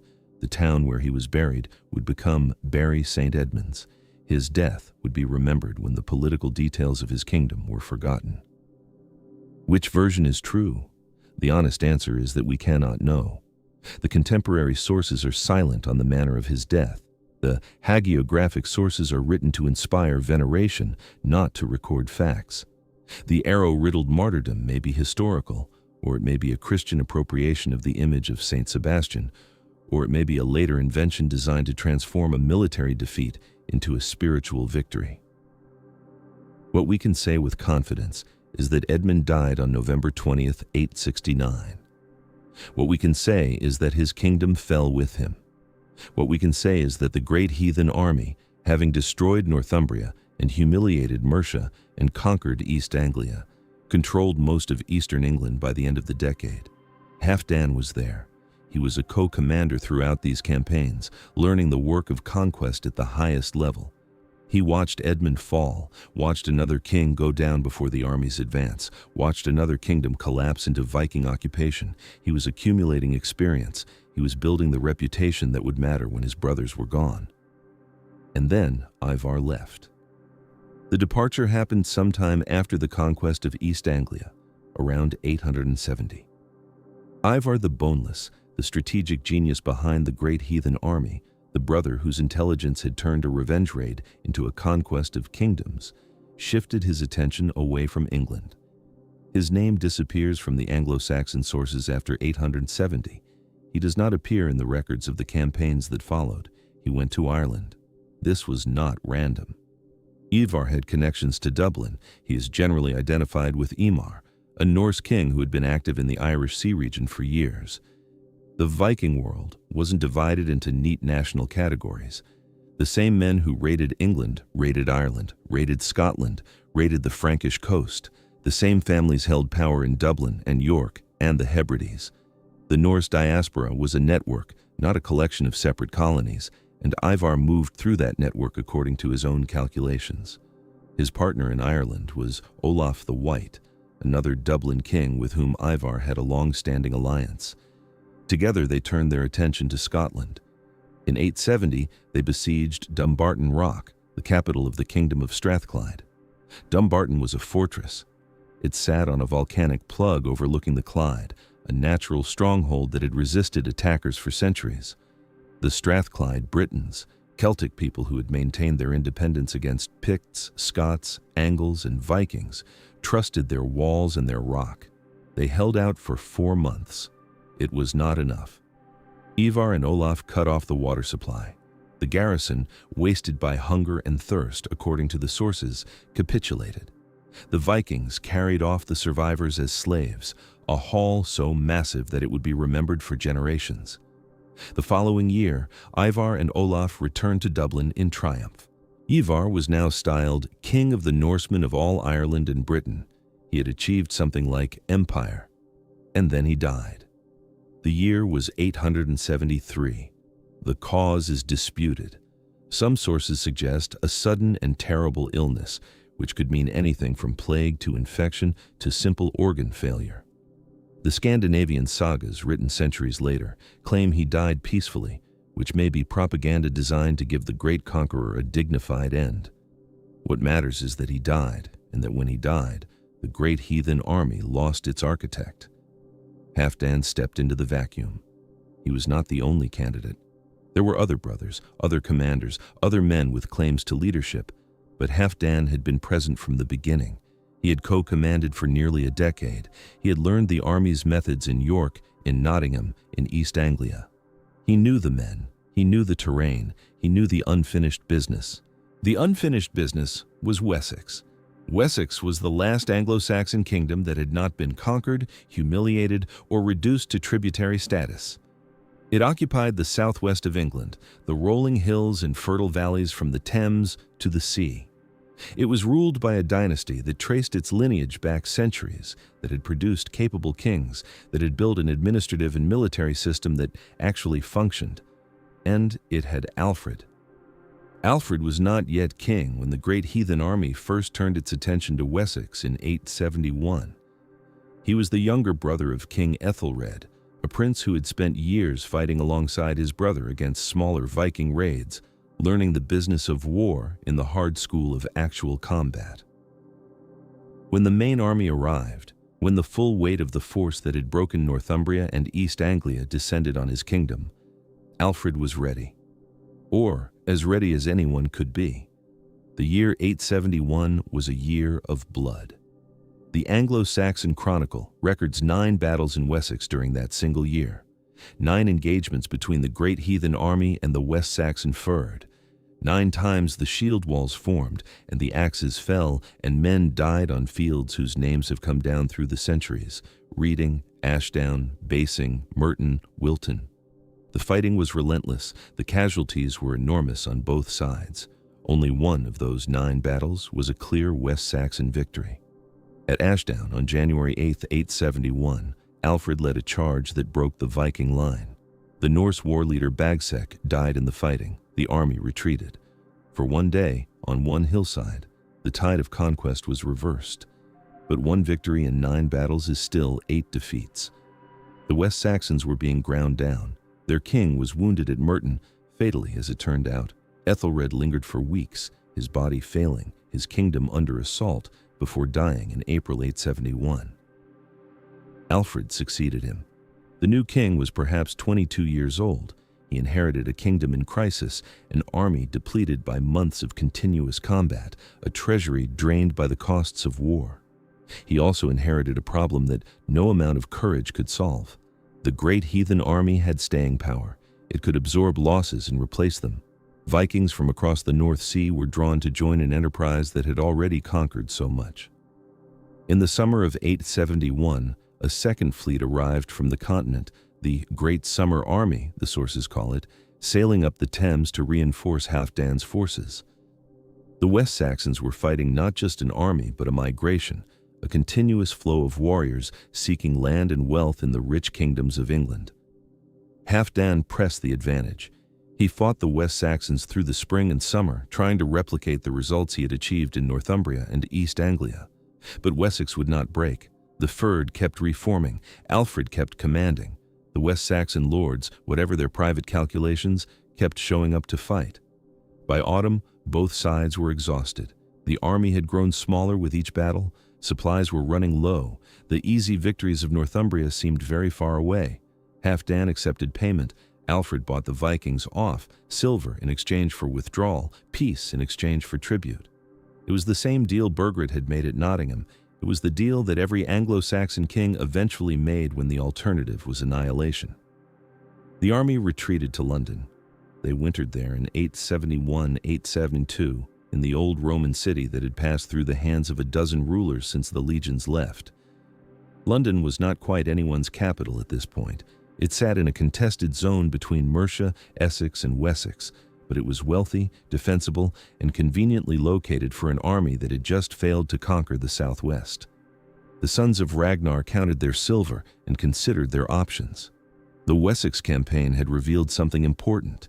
The great heathen army had limits. It could conquer kingdoms that were divided against themselves. It could overwhelm opposition that was shocked and unprepared. It could grind down enemies who could not sustain continuous warfare. But it could not simply roll over a kingdom that was unified, competently led, and willing to absorb losses without breaking. Wessex had lost 8 of 9 battles and was still in the field. Wessex had paid tribute but had not surrendered sovereignty. Alfred was still king. The West Saxon system was still functioning. This changed the strategic calculus. Some of the men who had followed the sons of Ragnar across the North Sea were growing tired. They had been campaigning for nearly 7 years. They had won tremendous victories. They had accumulated plunder that would have seemed unimaginable when they left Scandinavia. But plunder is not land. Silver coins do not become farms. And many of these warriors had come to England not for temporary enrichment, but for permanent settlement, for the acres and the cattle and the stable life that was increasingly unavailable in their overcrowded homeland. The army began to fracture. Not dramatically, not in open mutiny or civil war, but gradually, as different factions pursued different goals. Some men wanted to keep fighting, to finish the conquest, to take Wessex and divide all of England among the victors. Others wanted to settle, to claim the territories already conquered, to become lords and farmers rather than perpetual warriors. Halfdan navigated these tensions. He was the primary commander now, with Ivar gone to Ireland. The decisions were his to make, or at least to negotiate. He understood that an army held together by success would come apart under prolonged stalemate. He understood that the warriors who had followed his father's legend needed either victory or land, and if victory was not immediately available, land would have to do. The next few years would see the army divide formally, some men settling in Northumbria and East Anglia, while others continued campaigning. Halfdan would oversee that division, would allocate the territories, would transform raiders into colonists. It would be his great administrative achievement, the conversion of a conquest into a settlement, of a military occupation into what would eventually become the Danelaw. But that division lay in the future. In the winter of 871-1872, in London, the army was still unified. Halfdan was still planning. Wessex was still standing. And somewhere in the back of his mind, perhaps, another calculation was forming. A calculation about Ireland, about Dublin, about the kingship that Ivar had held, and that might, under the right circumstances, become available to another son of Ragnar. The machinery of terror had reached its limit. The conquest of all England was no longer certain. The simple equations of the early years, land the army, take the city, kill the king, move on, had broken down against the stubborn resistance of the last free kingdom. Something new would have to emerge from the wreckage of that strategy. Halfdan was 30 years old, perhaps, maybe younger. He had been campaigning since his teens. He had helped destroy 2 kingdoms and humble a third. He commanded an army that had reshaped the political geography of Britain, and he was beginning to understand that destruction is easier than construction, that tearing down kingdoms requires only strength and will, while building something that lasts requires patience and compromise and the endless management of men who want different things. The lessons of 871 would shape everything that followed. The limits the army had encountered in Wessex would determine the boundaries of Viking England. The tribute Alfred paid would buy him the time to build the system that would eventually reclaim what had been lost. And Halfdan, watching the cracks form in the enterprise he had inherited from his brothers, would begin to look for other paths to the glory his father's legend demanded. The year 871 ended not with conquest, but with exhaustion. The great heathen army was still the most powerful military force in Britain. It still controlled vast territories. It was still feared from the Scottish borders to the Channel coast. But it was no longer unstoppable. It had met an enemy that would not break, in a kingdom that would not fall, led by a king who would not surrender. The snake pit had been avenged years ago. The oath was fulfilled. What remained was the harder question: what to do with a conquest that could not quite be completed, an army that could not quite hold together, a legacy that could not quite be sustained. Halfdan had no answers yet. He had only the winter and the silver and the waiting. The waiting ended not with a decision, but with a drift. Through 872 and into 873, the army moved without the old clarity of purpose. They returned to Northumbria. They extracted tribute from what remained of Mercia's capacity to pay. They watched the borders, maintained their garrisons, consolidated gains that no longer felt like gains but like burdens, territories that required governing, populations that required managing, resources that required extracting with some regularity rather than seized in a single violent spasm. The machinery of terror, so effective in the first years, had become the machinery of occupation. And occupation is tedious. Occupation is accounting. Halfdan felt the change in the texture of his days. Where once he had spent his mornings planning movements, calculating distances, assessing the defensive weaknesses of the next target, now he spent them arbitrating disputes between his own men. Who controlled which stretch of river? Whose claim to a particular manor took precedence? Whether the local Anglian farmers who had submitted could be trusted to work their fields without supervision, or whether they required Norse overseers who would themselves require compensation. The problems were endless and small, and utterly unlike the problems of warfare. The army was becoming something else. Halfdan could feel it happening and could not decide whether to resist the transformation or accelerate it. Ivar's death in 873 removed whatever constraint had kept the internal tensions from surfacing. The sources, the annals of Ulster, the various Irish chronicles, the later saga traditions, disagree about how Ivar died. Some claim sudden illness, others suggest violence. The phrase that recurs is, died of a sudden and horrible disease, which could mean plague, could mean poisoning, could mean the chroniclers simply did not know and filled the gap with formula. What matters is that Ivar was gone. The king of the Norsemen of all Ireland and Britain, the man who had besieged Dumbarton for 4 impossible months, the brother whose reputation for strategic brilliance had held the coalition together through the difficult years. He died and left a vacuum. Halfdan was now the senior surviving son of Ragnar, who still commanded in Britain. The mantle was his by default. But the army he inherited was not the army that had landed in 865. That force had been unified by vengeance, by the shared oath to destroy the man who had killed their father. This force, fragmented by success, divided by competing visions of the future, scattered across territories too vast to coordinate effectively, required a different kind of leadership. And Halfdan was not certain he possessed it. The formal division came in 874. The army had wintered at Repton, in the heart of what had been Mercia.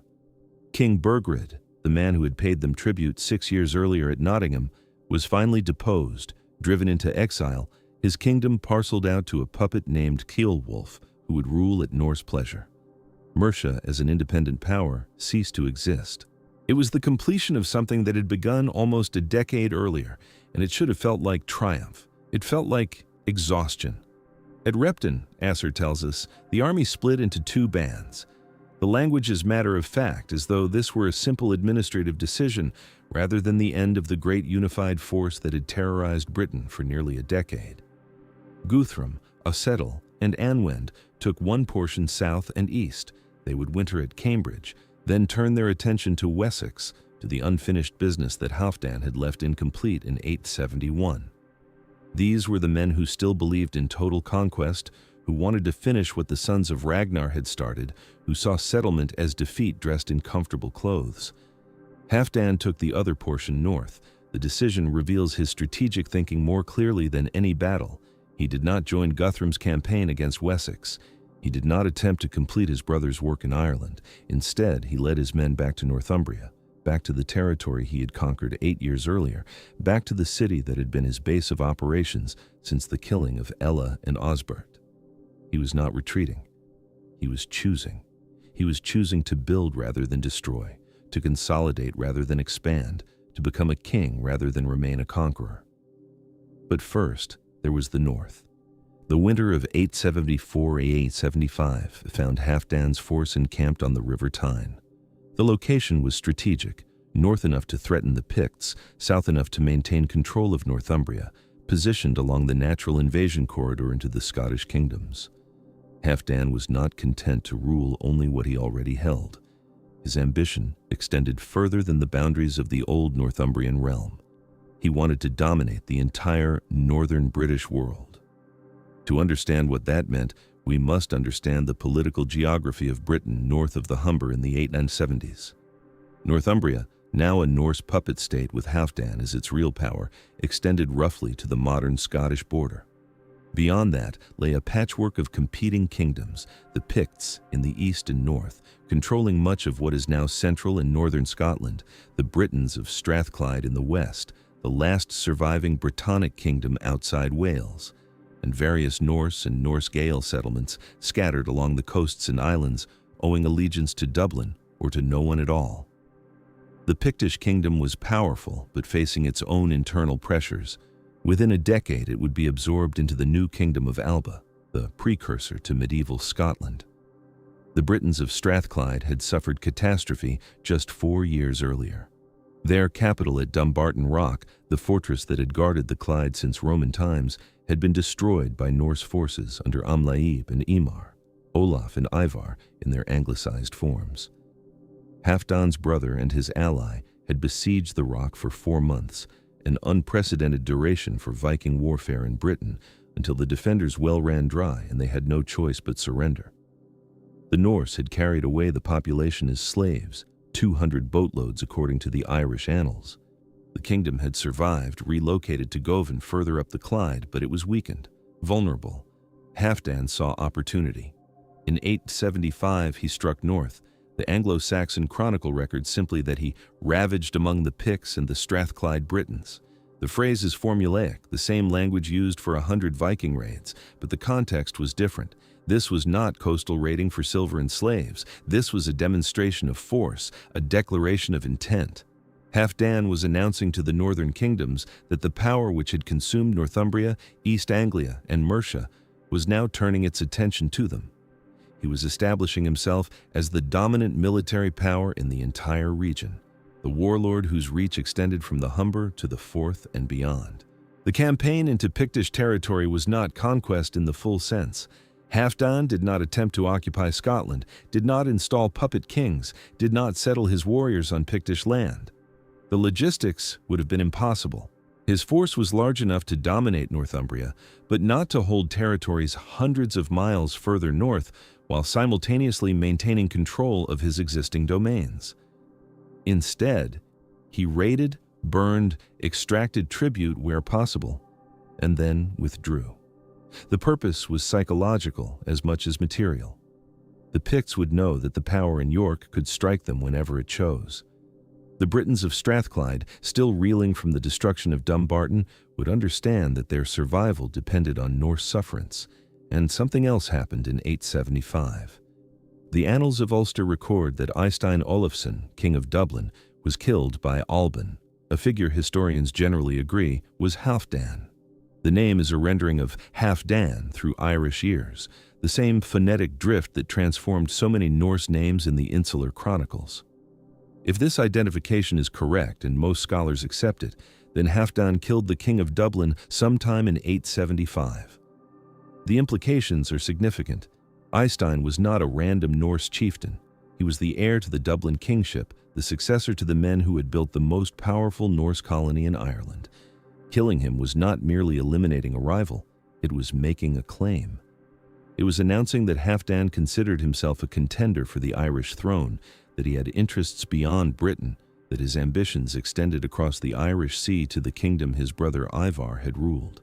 The seeds of his fatal expedition to Ireland were already being planted, but that expedition lay in the future. In 875 and 876, Halfdan's attention was focused on transformation rather than expansion. He had struck north, demonstrated his power, eliminated a rival king.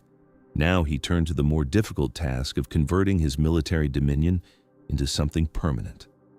The moment of transformation came in 876. The Anglo-Saxon Chronicle records it in a single sentence, buried among the year's entries. Halfdan shared out the land of the Northumbrians, and they proceeded to plow and to support themselves. 12 words in the original Old English, the founding of Viking England. We should linger on what this meant. For 11 years, the great heathen army had operated as a mobile military force. Its members were warriors, raiders, professional soldiers who made their living by conquest and tribute. They owned nothing except what they could carry. They had no permanent stakes in the land they traversed. Their loyalty was to their commanders and to each other, held together by kinship, oath, and the prospect of continued enrichment. When a territory was exhausted or pacified, they moved on. When a king bought them off, they took the silver and sought the next vulnerable target. They were locusts, in the uncharitable phrasing of the monastic chroniclers. They consumed and moved on. Now, Halfdan was asking them to stay. The land he parceled out lay south of the Tyne, in the heart of Northumbrian territory. It was good agricultural land, land that had supported prosperous Anglo-Saxon communities for centuries. The local population had not been exterminated. They were still there, working their fields, tending their livestock, maintaining the infrastructure of rural life. What changed was ownership. The warriors who had conquered this territory were now to become its lords, displacing or subordinating the Anglo-Saxon thegns who had previously held authority. This was not simply a distribution of plunder. This was the creation of a new social order. Men who had lived by the sword were being given farms. Men who had followed war leaders were being asked to become farmers themselves, or at minimum to become landlords who oversaw farming.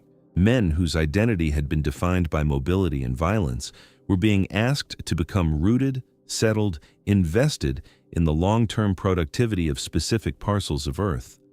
Some of them must have resisted. The sources do not record dissent, but it is impossible to believe there was none. Younger warriors, men who had joined the army expecting glory and adventure, would have seen settlement as retirement at best, surrender at worst. What was the point of all that fighting if the reward was a muddy field in Northumbria? They had followed Ragnar's sons to avenge a legend, to prove themselves the equals of their fathers, to write their names into saga tradition. Farmers do not appear in sagas. Halfdan must have managed these objections somehow. Perhaps he distributed land unequally, rewarding his most loyal followers with the best estates, while offering lesser warriors the choice between smaller holdings and continued service. Perhaps he allowed the most restless fighters to join Guthrum's campaign in the south, filtering out the men who would not adapt to the new order. Perhaps his personal authority, earned over a decade of shared campaigning, was simply sufficient to override dissent. The mechanism is invisible to us, the outcome is not. By 826, warriors were becoming farmers, or rather, warriors were becoming lords who commanded farmers. The Anglo-Saxon peasantry who actually worked the land continued working it, but they now owed their obligations to Norse masters rather than Anglian thegns. The transition must have been strange for everyone involved. The new landlords did not speak the local language, did not worship the local gods, did not understand the local agricultural traditions. They had spent their adult lives learning how to kill people efficiently. Now they needed to learn crop rotation, animal husbandry, the management of tenants, the maintenance of buildings, the 1,000 small skills that distinguish a functioning estate from an abandoned one. They learned. They had to learn because the alternative was starvation or dispossession. And in learning, they began to change. The sharp distinction between Norse conqueror and Anglian conquered began to blur. Intermarriage occurred. It always does when occupying populations settle permanently. Children were born who belonged to both cultures. The Norse learned Old English, some Anglians learned Old Norse. Religious syncretism crept in around the edges as Christianity and the old gods coexisted uneasily in communities where neighbors might worship different powers. This was the beginning of Jorvik, not the conquest of York in 866 that had been military occupation, temporary by its nature. This was different. This was the transformation of a conquered city into a capital, of a military camp into a permanent settlement, of raiders into residents. The York that would flourish in the following century, the York that would become one of the great trading cities of Northern Europe, the York whose Viking Age streets archaeologists have excavated at Coppergate. That York began here in 876 when Halfdan told his warriors to put down their swords and pick up plows. The cultural fusion that emerged would shape the region for centuries. Place names across what would become the Danelaw preserve the linguistic mixing, villages ending in, by, from the Norse for farm, and thorp, from the Norse for outlying settlement, sitting alongside older Anglian names. Legal customs blended Norse and Anglo-Saxon precedents. Personal names moved between the two traditions so that children might bear Norse names and Anglian names in the same family. The rigid categories that the chroniclers used, Danes versus English, pagans versus Christians, invaders versus natives, dissolved into something more complicated and more human. Halfdan did not live to see most of this. The cultural transformation he initiated would unfold over generations, but he set it in motion. He made the decision that converted conquest into settlement. He took warriors who had spent their lives taking and taught them or forced them to hold. And then, incomprehensibly, he left. This is the hinge on which Halfdan's story turns. He had spent a decade conquering Northumbria.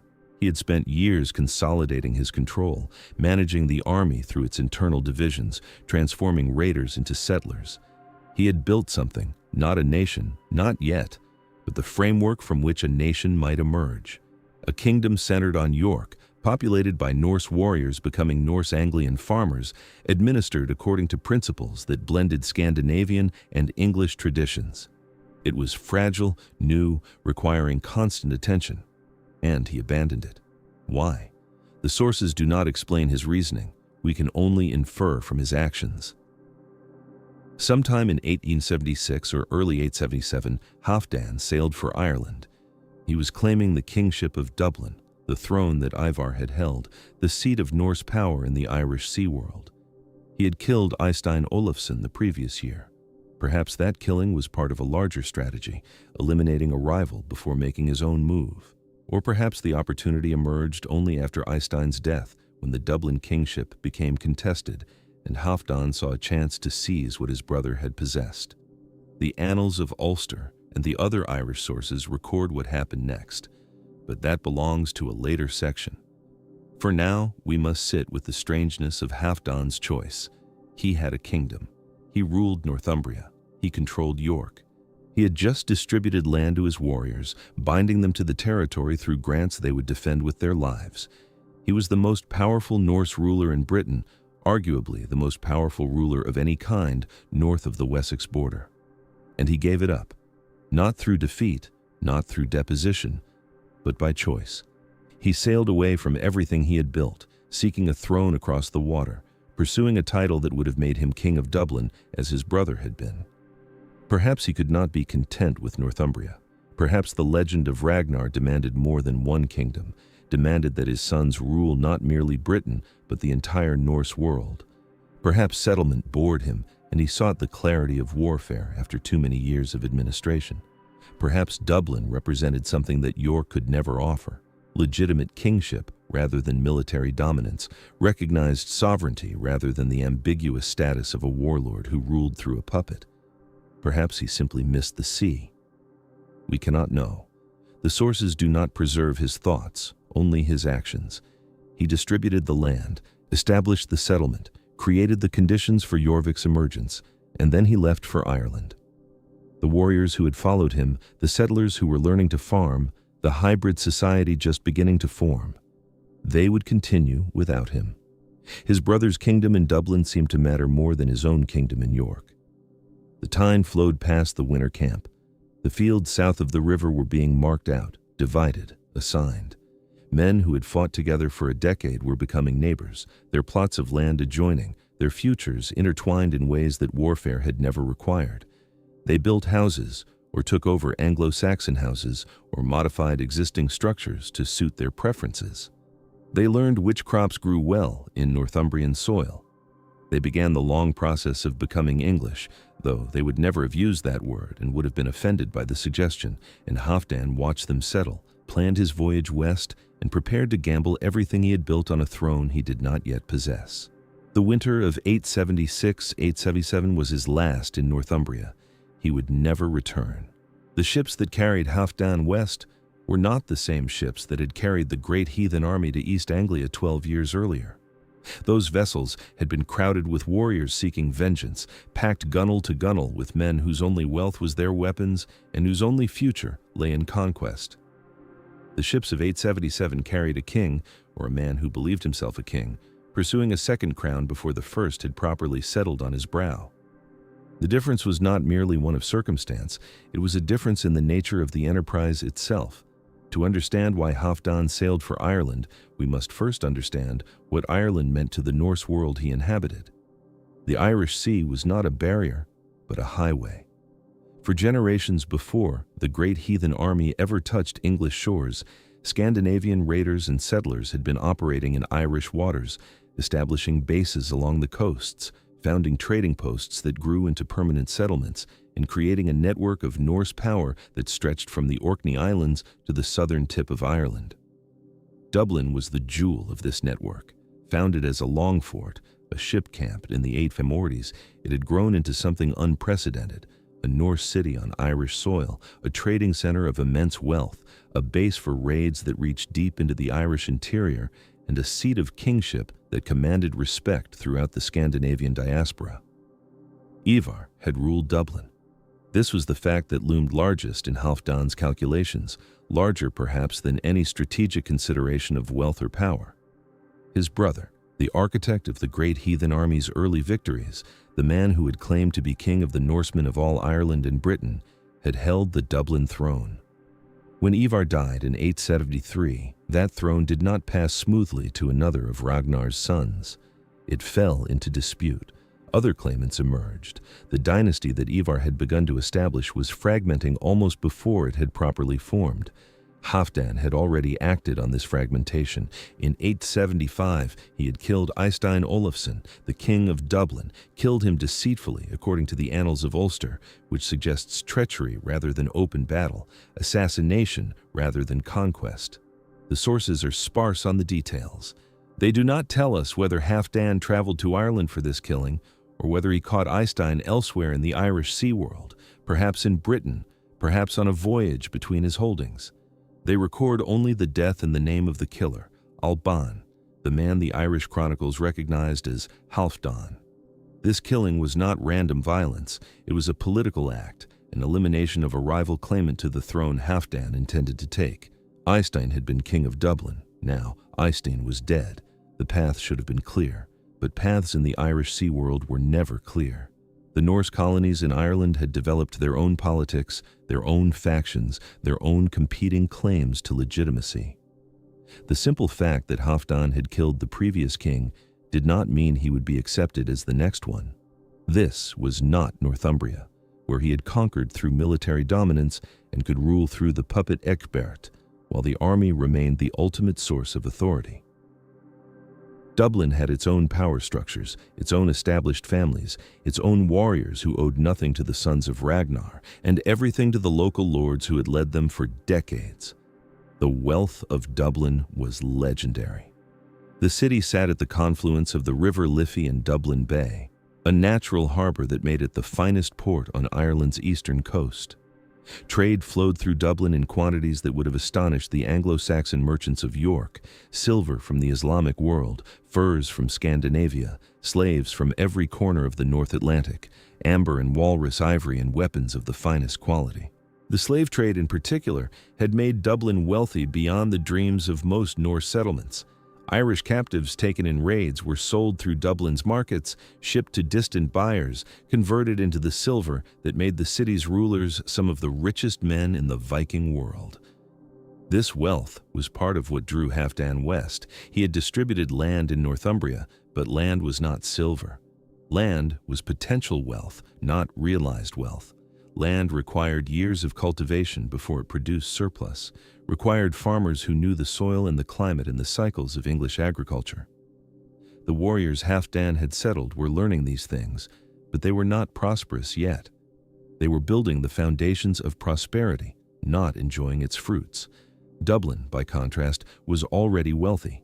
Its silver was already coined, already circulating, already available to a king who could seize and hold the throne. But wealth alone does not explain Halfdan's decision. He had left a kingdom to pursue another kingdom. This was the central fact that required explanation, and wealth provided only part of the answer. The rest lay in something more intangible: prestige, legitimacy, the architecture of power in the Norse world. York was conquered territory. Halfdan held it by military force, administered it through a puppet king, controlled it because the great heathen army had made him powerful enough to control it. But this was not the same as being a king in the full sense that the Norse world recognized. Dublin offered something different. Dublin was a Norse foundation, a city built by Scandinavians for Scandinavians, a seat of power that did not depend on the subjugation of an existing kingdom. To rule Dublin was to rule a Norse realm, not merely to occupy an English one. Ivar had understood this distinction. His self-styling as King of the Norsemen of all Ireland and Britain was not empty boasting, but a claim to a particular kind of authority: Norse authority over Norse people, leadership of the diaspora rather than mere domination of conquered populations. When Ivar died, this claim did not die with him. It remained available to whoever could seize it. Halfdan, as Ivar's brother, had a dynastic claim that few could match. The son of Ragnar, the brother of the man who had united Norse power across two islands. These credentials should have made him the obvious successor. Should have. The conditional tense is essential here. What should have happened and what did happen were very different things. When Halfdan sailed for Ireland in 877, he was not sailing into a vacuum. He was sailing into a civil war that had been raging, openly or covertly, since Ivar's death 4 years earlier. The Norse colonies in Ireland had fractured along lines that the Irish sources describe using a terminology that has puzzled historians ever since: the Dubh Gael and the Finn Gael, the dark foreigners and the fair foreigners. The meaning of these terms remains disputed. Some scholars have argued that they originally distinguished Danes from Norwegians, dark-haired from fair-haired, different waves of Scandinavian migration reaching Ireland at different times. Others have suggested the distinction was political rather than ethnic, marking rival factions that had developed within the Norse colonies regardless of their original Scandinavian origins. What the sources make clear is that by 877, these two groups were at war with each other, and Halfdan was identified with one of them. He was a dark heathen. The Annals of Ulster name him King of the Dark Heathens, leader of a faction that included the most recent arrivals in the Irish Sea world, men who had come with the great heathen army, warriors who had conquered England and now sought to extend their dominance westward. Against them stood the fair heathens, the Vikings who had been in Ireland longest, who had established themselves decades before the sons of Ragnar ever set foot in Britain, who resented these newcomers claiming authority over settlements they had built with their own hands and defended with their own blood. Barid mac Imair led the fair heathens. The Cogad Gaidal Re Goliab, a later Irish text whose reliability is contested but whose basic outline aligns with the annalistic evidence, identifies him as King of Dublin and leader of the faction that opposed Halfdan. Barid was himself a son of Ivar, which created a dynastic complication of considerable significance. The succession to Ivar's kingdom was not simply a matter of brothers against outsiders, it was brothers against nephews, different branches of the same dynasty fighting for supremacy. Halfdan may have been Ivar's brother, but Barid was Ivar's son. Both could claim to be the legitimate heir. Neither was willing to recognize the other's claim. This was the Ireland into which Halfdan sailed, not a kingdom waiting to be claimed, but a battleground already occupied by enemies who had every reason to resist him. The fair heathens had numbers, they had local knowledge.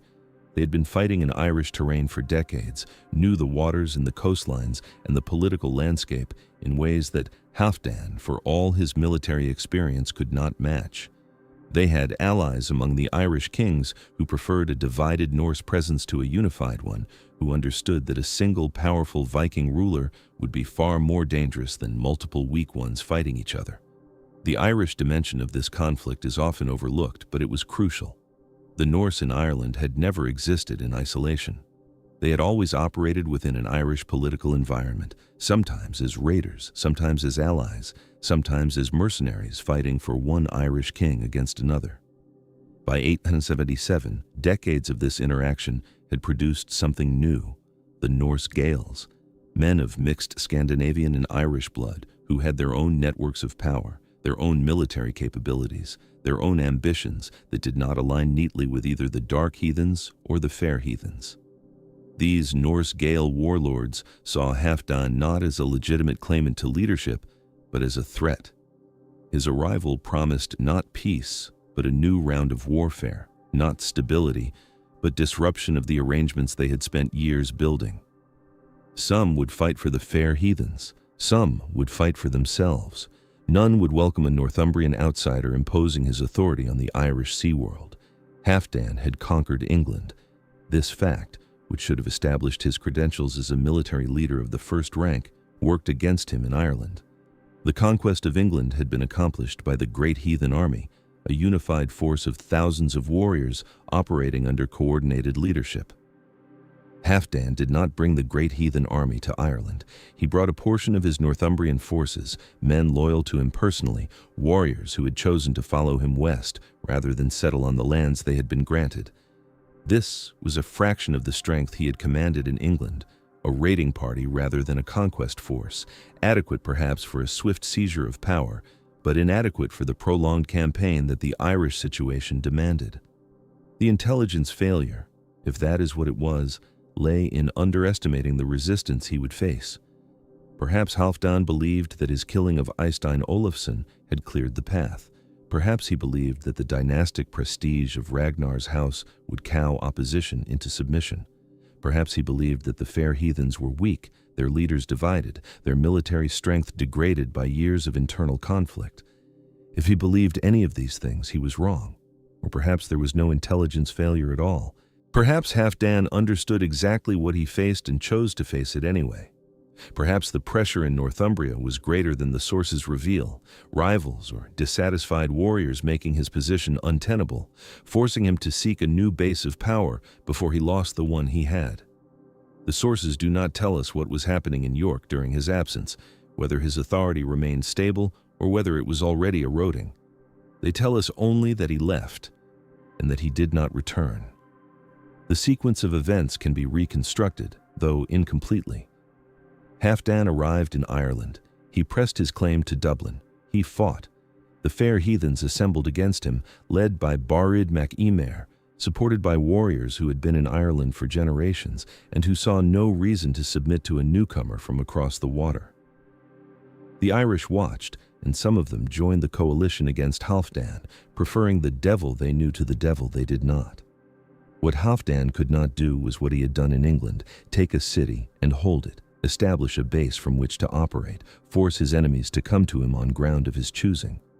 Dublin was not York. He could not simply march in and claim it. The fair heathens controlled the city or contested control of it so effectively that Halfdan could not establish the kind of secure base that had been the foundation of his English success.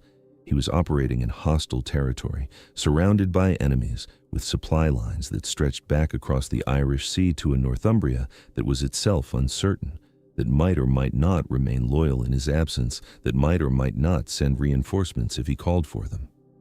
The trap was closing. Every week he spent in Ireland was a week away from Northumbria, a week during which his authority in York existed only in memory, a week during which ambitious men might conclude that the king was not coming back and begin making their own arrangements. He had to win quickly or not at all. A prolonged campaign would destroy him even if he won every battle, because the winning would take too long and cost too much. His enemies understood this.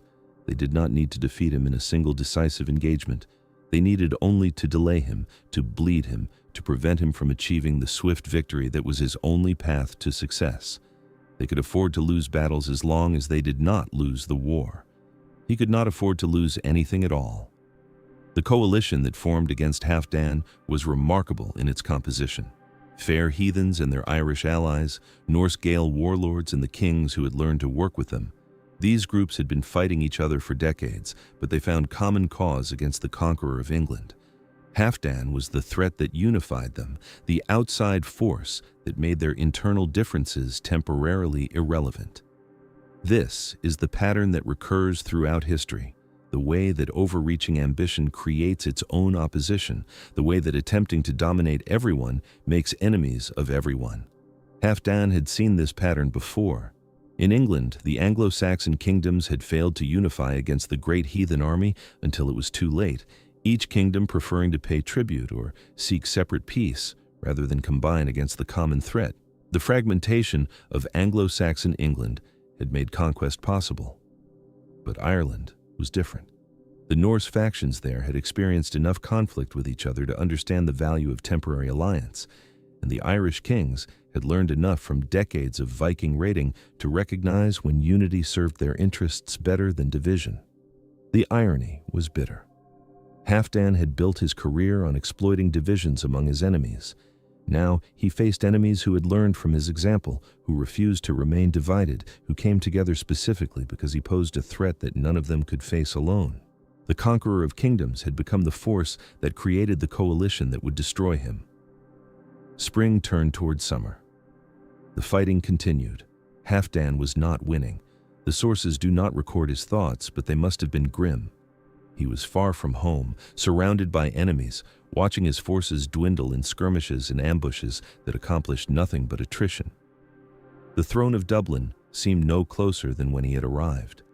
The prestige of Ragnar's house meant less here than it had meant in England, where the name had carried terror. Here, the name carried only the promise of another war, another claimant, another round of bloodshed that no one wanted except the man who had started it. He had left a kingdom to pursue another kingdom. The kingdom he had left was slipping away from him with every passing week. The kingdom he pursued remained beyond his grasp. He was caught between two thrones, possessing neither, trapped in a war he could not win quickly enough to win at all. The waters of the Irish Sea were cold that spring. The ships that had carried him west rocked at anchor in whatever harbor he had secured, waiting for a victory that was not coming, waiting for reinforcements that might or might not arrive, waiting for the decisive battle that would settle everything one way or another. The decisive battle was coming. It would be fought at a place called Strangford Lough, and it would end everything that Halfdan had built and everything he had hoped to build. But that is the next section of this story. For now we must sit with Halfdan in Ireland, watching the coalition form against him, understanding at last the scale of his miscalculation. He had believed that he could add Dublin to York, that he could rule both kingdoms, that the prestige of his house and the strength of his warriors would be enough to claim what his brother had held. He had been wrong. The Irish sea world had its own rules, its own powers, its own men who would not submit to a Northumbrian warlord simply because he demanded submission. The dark heathens followed their king. They fought where he led them. They died in skirmishes and raids that brought them no closer to Dublin. And somewhere in the chaos of that Irish spring, Halfdan must have understood that he had made the mistake that would cost him everything.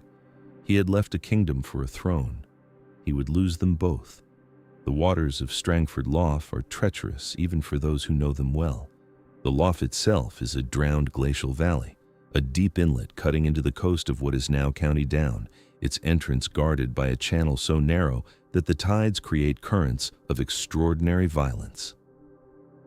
Approximately 300 million cubic meters of seawater surge through the Narrows every 6 hours, rushing in and out with the rhythm of the moon, creating flows that can reach 8 knots, faster than most Viking ships could row against them. The lough is studded with islands, perhaps 100 of them, some large enough to support settlements, others mere rocks that appear and disappear with the tide. The shoreline is complex, indented, broken by inlets and promontories that create endless opportunities for ambush. A fleet entering Strangford Lough without intimate knowledge of its waters would find itself at the mercy of currents it could not predict, surrounded by islands it could not navigate, vulnerable to attack from directions it could not anticipate. This was the place where Halfdan Ragnarsson came to die. The annals of Ulster record the event with the compression typical of Irish chronicle entries, a skirmish at Lough Cuan between the fair heathens and the dark heathens, in which Alban, king of the dark heathens, fell. That is all, a single sentence for the death of a man who had conquered kingdoms, who had helped destroy the royal house of Northumbria, who had marched through England from the North Sea to the Bristol Channel, who had founded Jorvik and distributed land to warriors who would become the ancestors of the Danelaw. A skirmish. The word itself is dismissive, suggesting something less than a proper battle, something almost accidental, a clash that might have been avoided had circumstances been slightly different. The identification of Alban with Halfdan requires a moment of linguistic attention. The name appears to be a Gaelic rendering of a Norse name, filtered through Irish scribal conventions that did not always preserve foreign sounds with precision. Scholars have debated the identification, but the weight of evidence supports it. Alban, king of the dark heathens, was Halfdan Ragnarsson, son of the legendary Ragnar Lothbrok, brother of Ivar the Boneless, co-leader of the great heathen army, first king of Jorvik. The man who had conquered Northumbria died in an Irish inlet, killed by Vikings who had been in Ireland longer than he had been alive. Barid mac Emer led the coalition that killed him. Barid was the son of Ivar, the same Ivar who had been Halfdan's brother, who had styled himself king of the Norsemen of all Ireland and Britain, who had died in 873 and left behind a power vacuum that Halfdan was now attempting to fill. The irony is almost too precise to believe. Halfdan came to Ireland to claim his brother's legacy and was killed by his brother's son. The struggle was not merely political, but familial, a dispute over inheritance that crossed the Irish Sea, a continuation of the complex dynamics that had always characterized the sons of Ragnar. They had cooperated when cooperation served their purposes. They had competed when competition became inevitable. Now the competition had extended to the next generation, and Halfdan had lost. The Cogad Gaidel Re Galaib, a later Irish text with its own biases and embellishments, adds that Barid was wounded in the battle.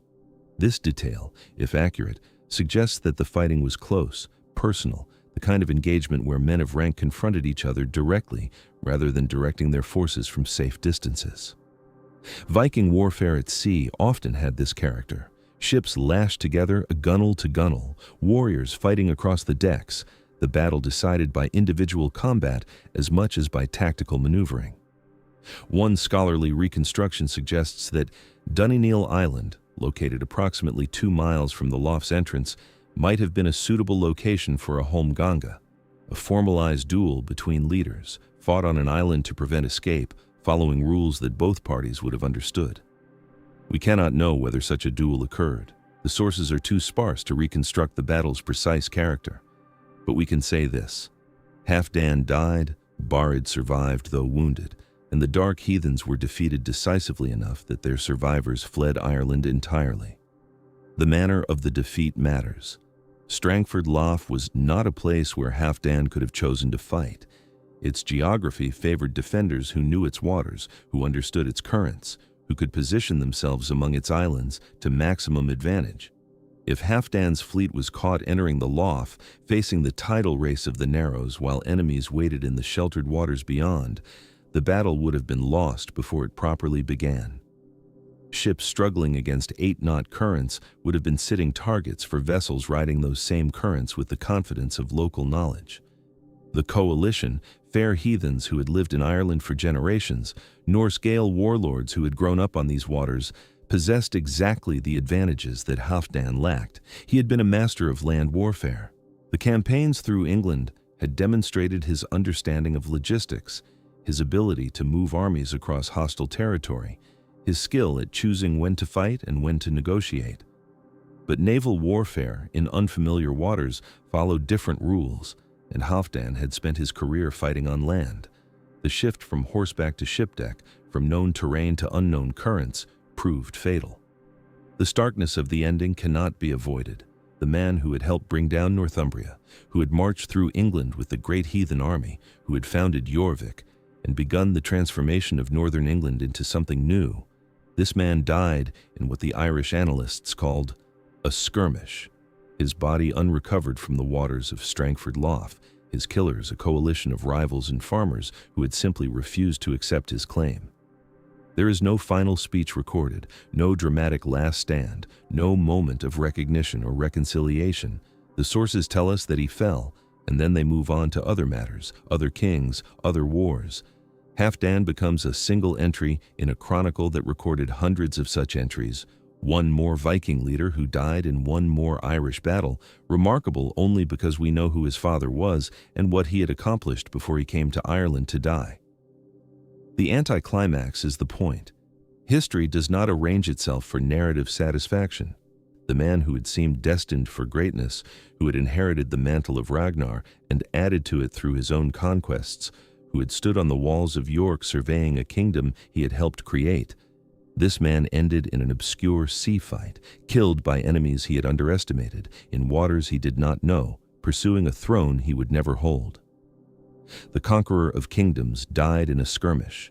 The founder of Jorvik died far from Jorvik, in an inlet on the Irish coast, his body claimed by waters that did not care whose son he was or what he had accomplished. His surviving men did what survivors do. They fled. The retreat took them east, away from Ireland, through waters that must have felt cold with defeat. They landed in Scotland, the sources do not specify where, and fought their way homeward through territory controlled by the Picts.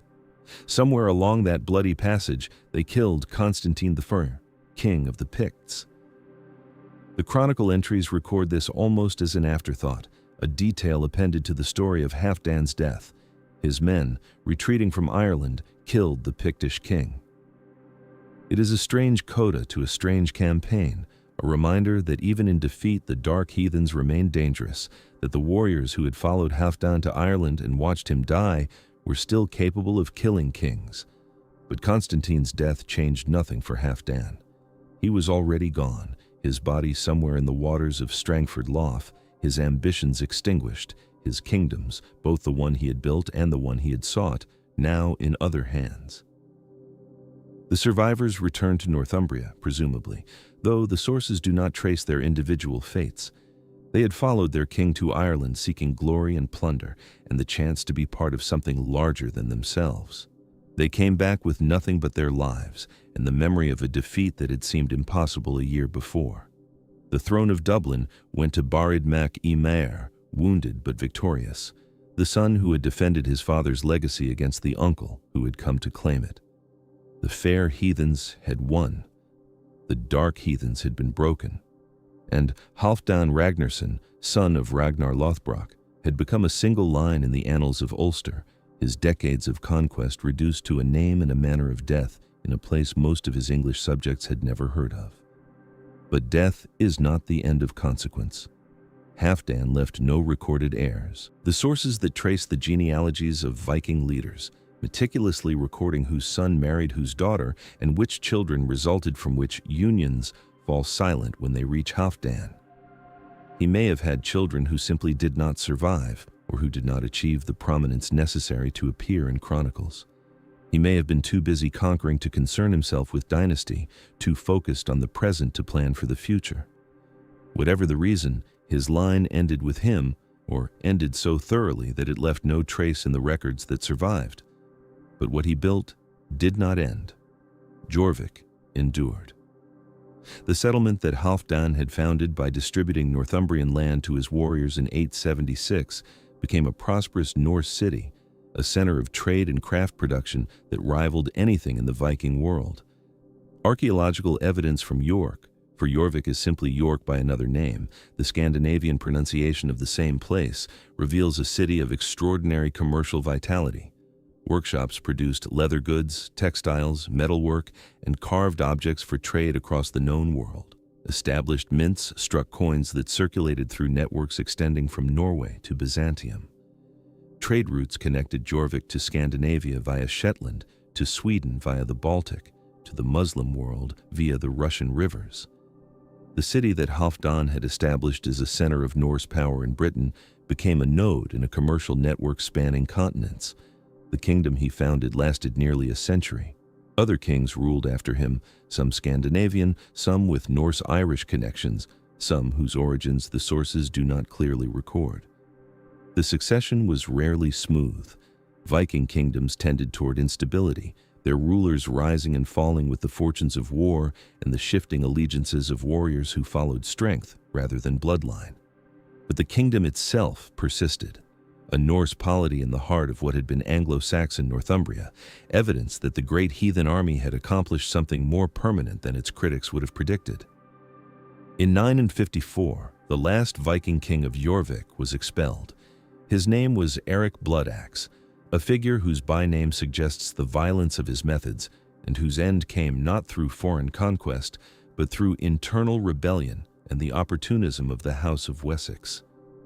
King Edred, the grandson of Alfred the Great, the same Alfred who had paid tribute to the great heathen army in 871, who had survived when other Anglo-Saxon kings had fallen, incorporated the kingdom of Jorvik into the newly consolidated Anglo-Saxon state. Approximately 80 years separated Halfdan's establishment and the kingdom's end.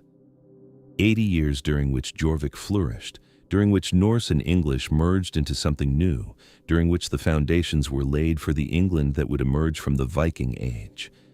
The Danelaw outlasted even the kingdom. This was the name given to the northern, central, and eastern regions of England that had been colonized by the great heathen army and its successors, the areas where Danish law and Danish custom prevailed, where land ownership and inheritance followed Scandinavian patterns, where the language of daily life was inflected by Old Norse. The Danelaw operated under different legal principles than the Anglo-Saxon territories to the south. Property was held differently. Disputes were resolved differently. Social hierarchies reflected Scandinavian assumptions rather than English ones. The linguistic evidence is everywhere, even now. The word law itself comes from Old Norse, lagu, meaning something laid down, something established. When English speakers use the word, they are using a Viking word, brought to Britain by the armies that Halfdan led. The third-person plural pronouns, they, them, their, are Norse, replacing the Old English forms that might otherwise have survived. Every time an English speaker says, they went to their house, they are speaking with vocabulary that arrived with the great heathen army. The place names are a map of settlement, names ending in by mark villages, Whitby, Derby, Grimsby, hundreds of others scattered across the Danelaw, each one a record of a Scandinavian settlement established in the decades after 876. Names ending in Thorpe mark farms, Scunthorpe, Cleethorpes, places where individual warriors or their descendants established agricultural holdings on land that had once belonged to Anglo-Saxon lords. Names ending in Thwaite mark clearings cut from forest, Braithwaite, Micklethwaite, places where Norse settlers expanded cultivation into wilderness, transforming the landscape through their labor. Walk through northern England today, and you walk through a landscape shaped by the decisions Halfdan made in 876. The field boundaries, in some places, still follow lines established when Vikings divided Northumbrian estates among themselves. The villages still bear the names that Scandinavian settlers gave them 11 centuries ago. The dialects still carry words and pronunciations that trace their origins to Old Norse. The very ground remembers what the chronicles only briefly recorded. This is what Halfdan left behind. Not a dynasty. His line ended with his death, not a throne. He held Jorvik for perhaps 2 years before abandoning it for Ireland.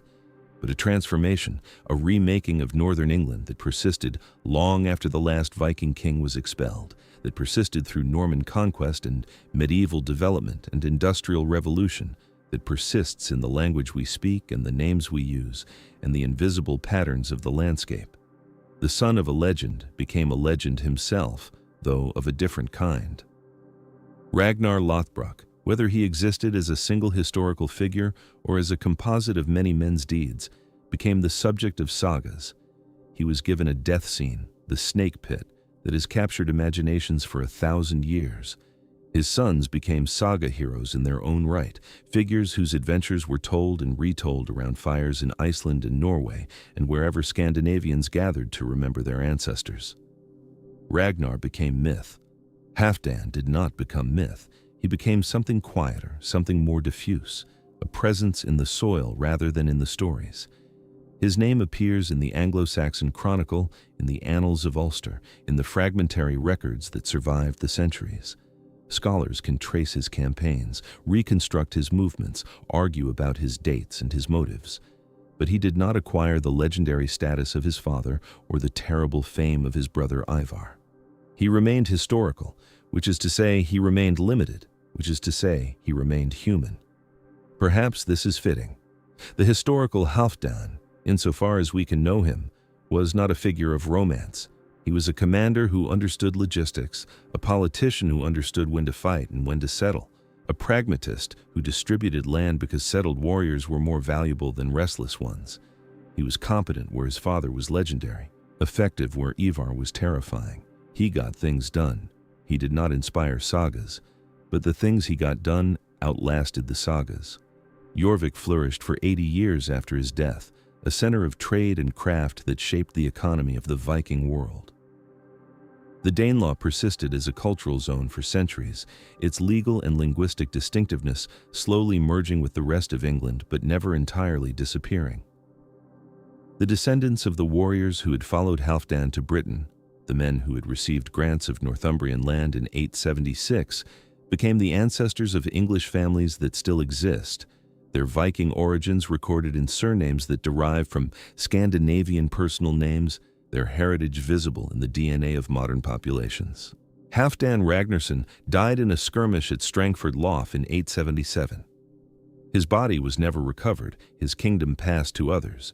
His name survived only in chronicle entries and genealogical lists, overshadowed by the legendary father and the infamous brother.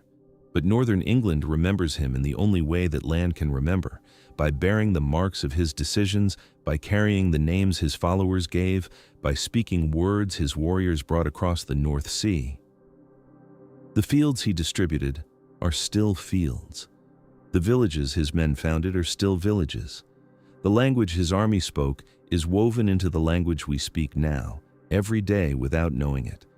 The question posed at the beginning of this story, what it means to live as the son of a legend, has found its answer. It means to be measured against a standard that may never have existed, to carry expectations shaped by stories rather than reality, to spend a lifetime building something real while others judge you against something imaginary.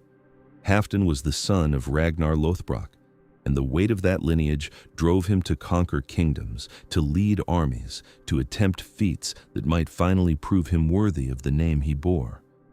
In the end, the name killed him.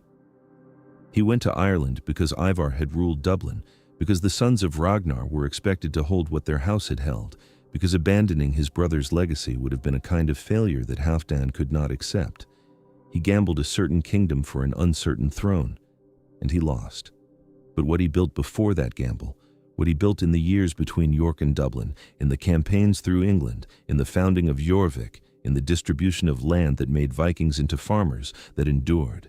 It endured past his death, past the Viking Age, past the medieval centuries, past the transformations of industry and modernity. It endures still, in the names on maps and the words in mouths and the invisible history that underlies the visible present. The Ouse still flows through York. The walls still stand, Roman foundations with medieval additions with modern repairs. The city that was Eboracum, that became Jorvik, that became York again, continues. Tourists walk streets that Vikings walked. Archaeologists excavate workshops that Norse craftsmen operated. The river that carried Halfdan's ship still carries boats, though of different kinds, bearing different cargoes, serving different purposes. And somewhere in the archives, in the surviving manuscript of the Annals of Ulster, ascribes Latin records that in the year 877 there was a skirmish at Loch Cuan between the fair heathens and the dark heathens, in which Halfdan, king of the dark heathens, fell. A single sentence for a single life, a single entry for a man who changed the shape of a country. The waters of Strangford Lough still surge through the Narrows every 6 hours, 300 million cubic meters of seawater rushing in and out with the tides, currents reaching 8 knots, dangerous to anyone who does not know them well. The islands still dot the lough, some large enough for sheep to graze, others bare rock that appears and disappears with the water's rise and fall. Somewhere in those waters, or on one of those islands, or on the shores that ring the lough, Halfdan Ragnarsson fought his last battle and lost. His body was never found. The sea does not remember who it takes. The lough does not care whose son drowns in its waters.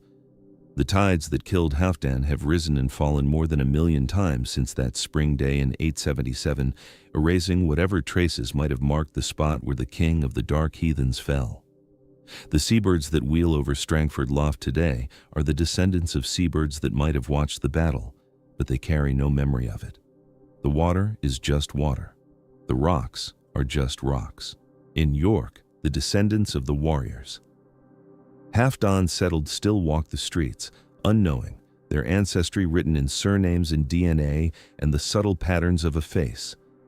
In the English language, the words Halfdan's army brought still live, invisible infrastructure of daily speech pronounced by millions who have never heard his name. In the archives, his few appearances in the chronicles wait for scholars to find them, to argue about them, to reconstruct from fragments what no one living witnessed. He was the son of a legend. He became one himself, in the only way that matters, not in stories told around fires, but in consequences that outlasted the telling, in changes so deep that they became invisible, in the slow transformation of conquest into settlement, of war into peace, of raiders into farmers, of an army into a people. The wind off the North Sea still blows across York as it blew when Halfdan stood on the walls, surveying a kingdom he had helped to take. The wind does not remember him, but the city he founded remembers in the only way cities can, by continuing, by persisting, by carrying forward through centuries the decisions made in a single season by a man whose name has almost been forgotten. Halfdan Ragnarsson, son of Ragnar, brother of Ivar, king of Jorvik, king of the dark heathens. He built a kingdom, and the kingdom built a world. He has been sleeping beneath the waters of Strangford Lough for 1149 years. The world he made has not yet finished waking up.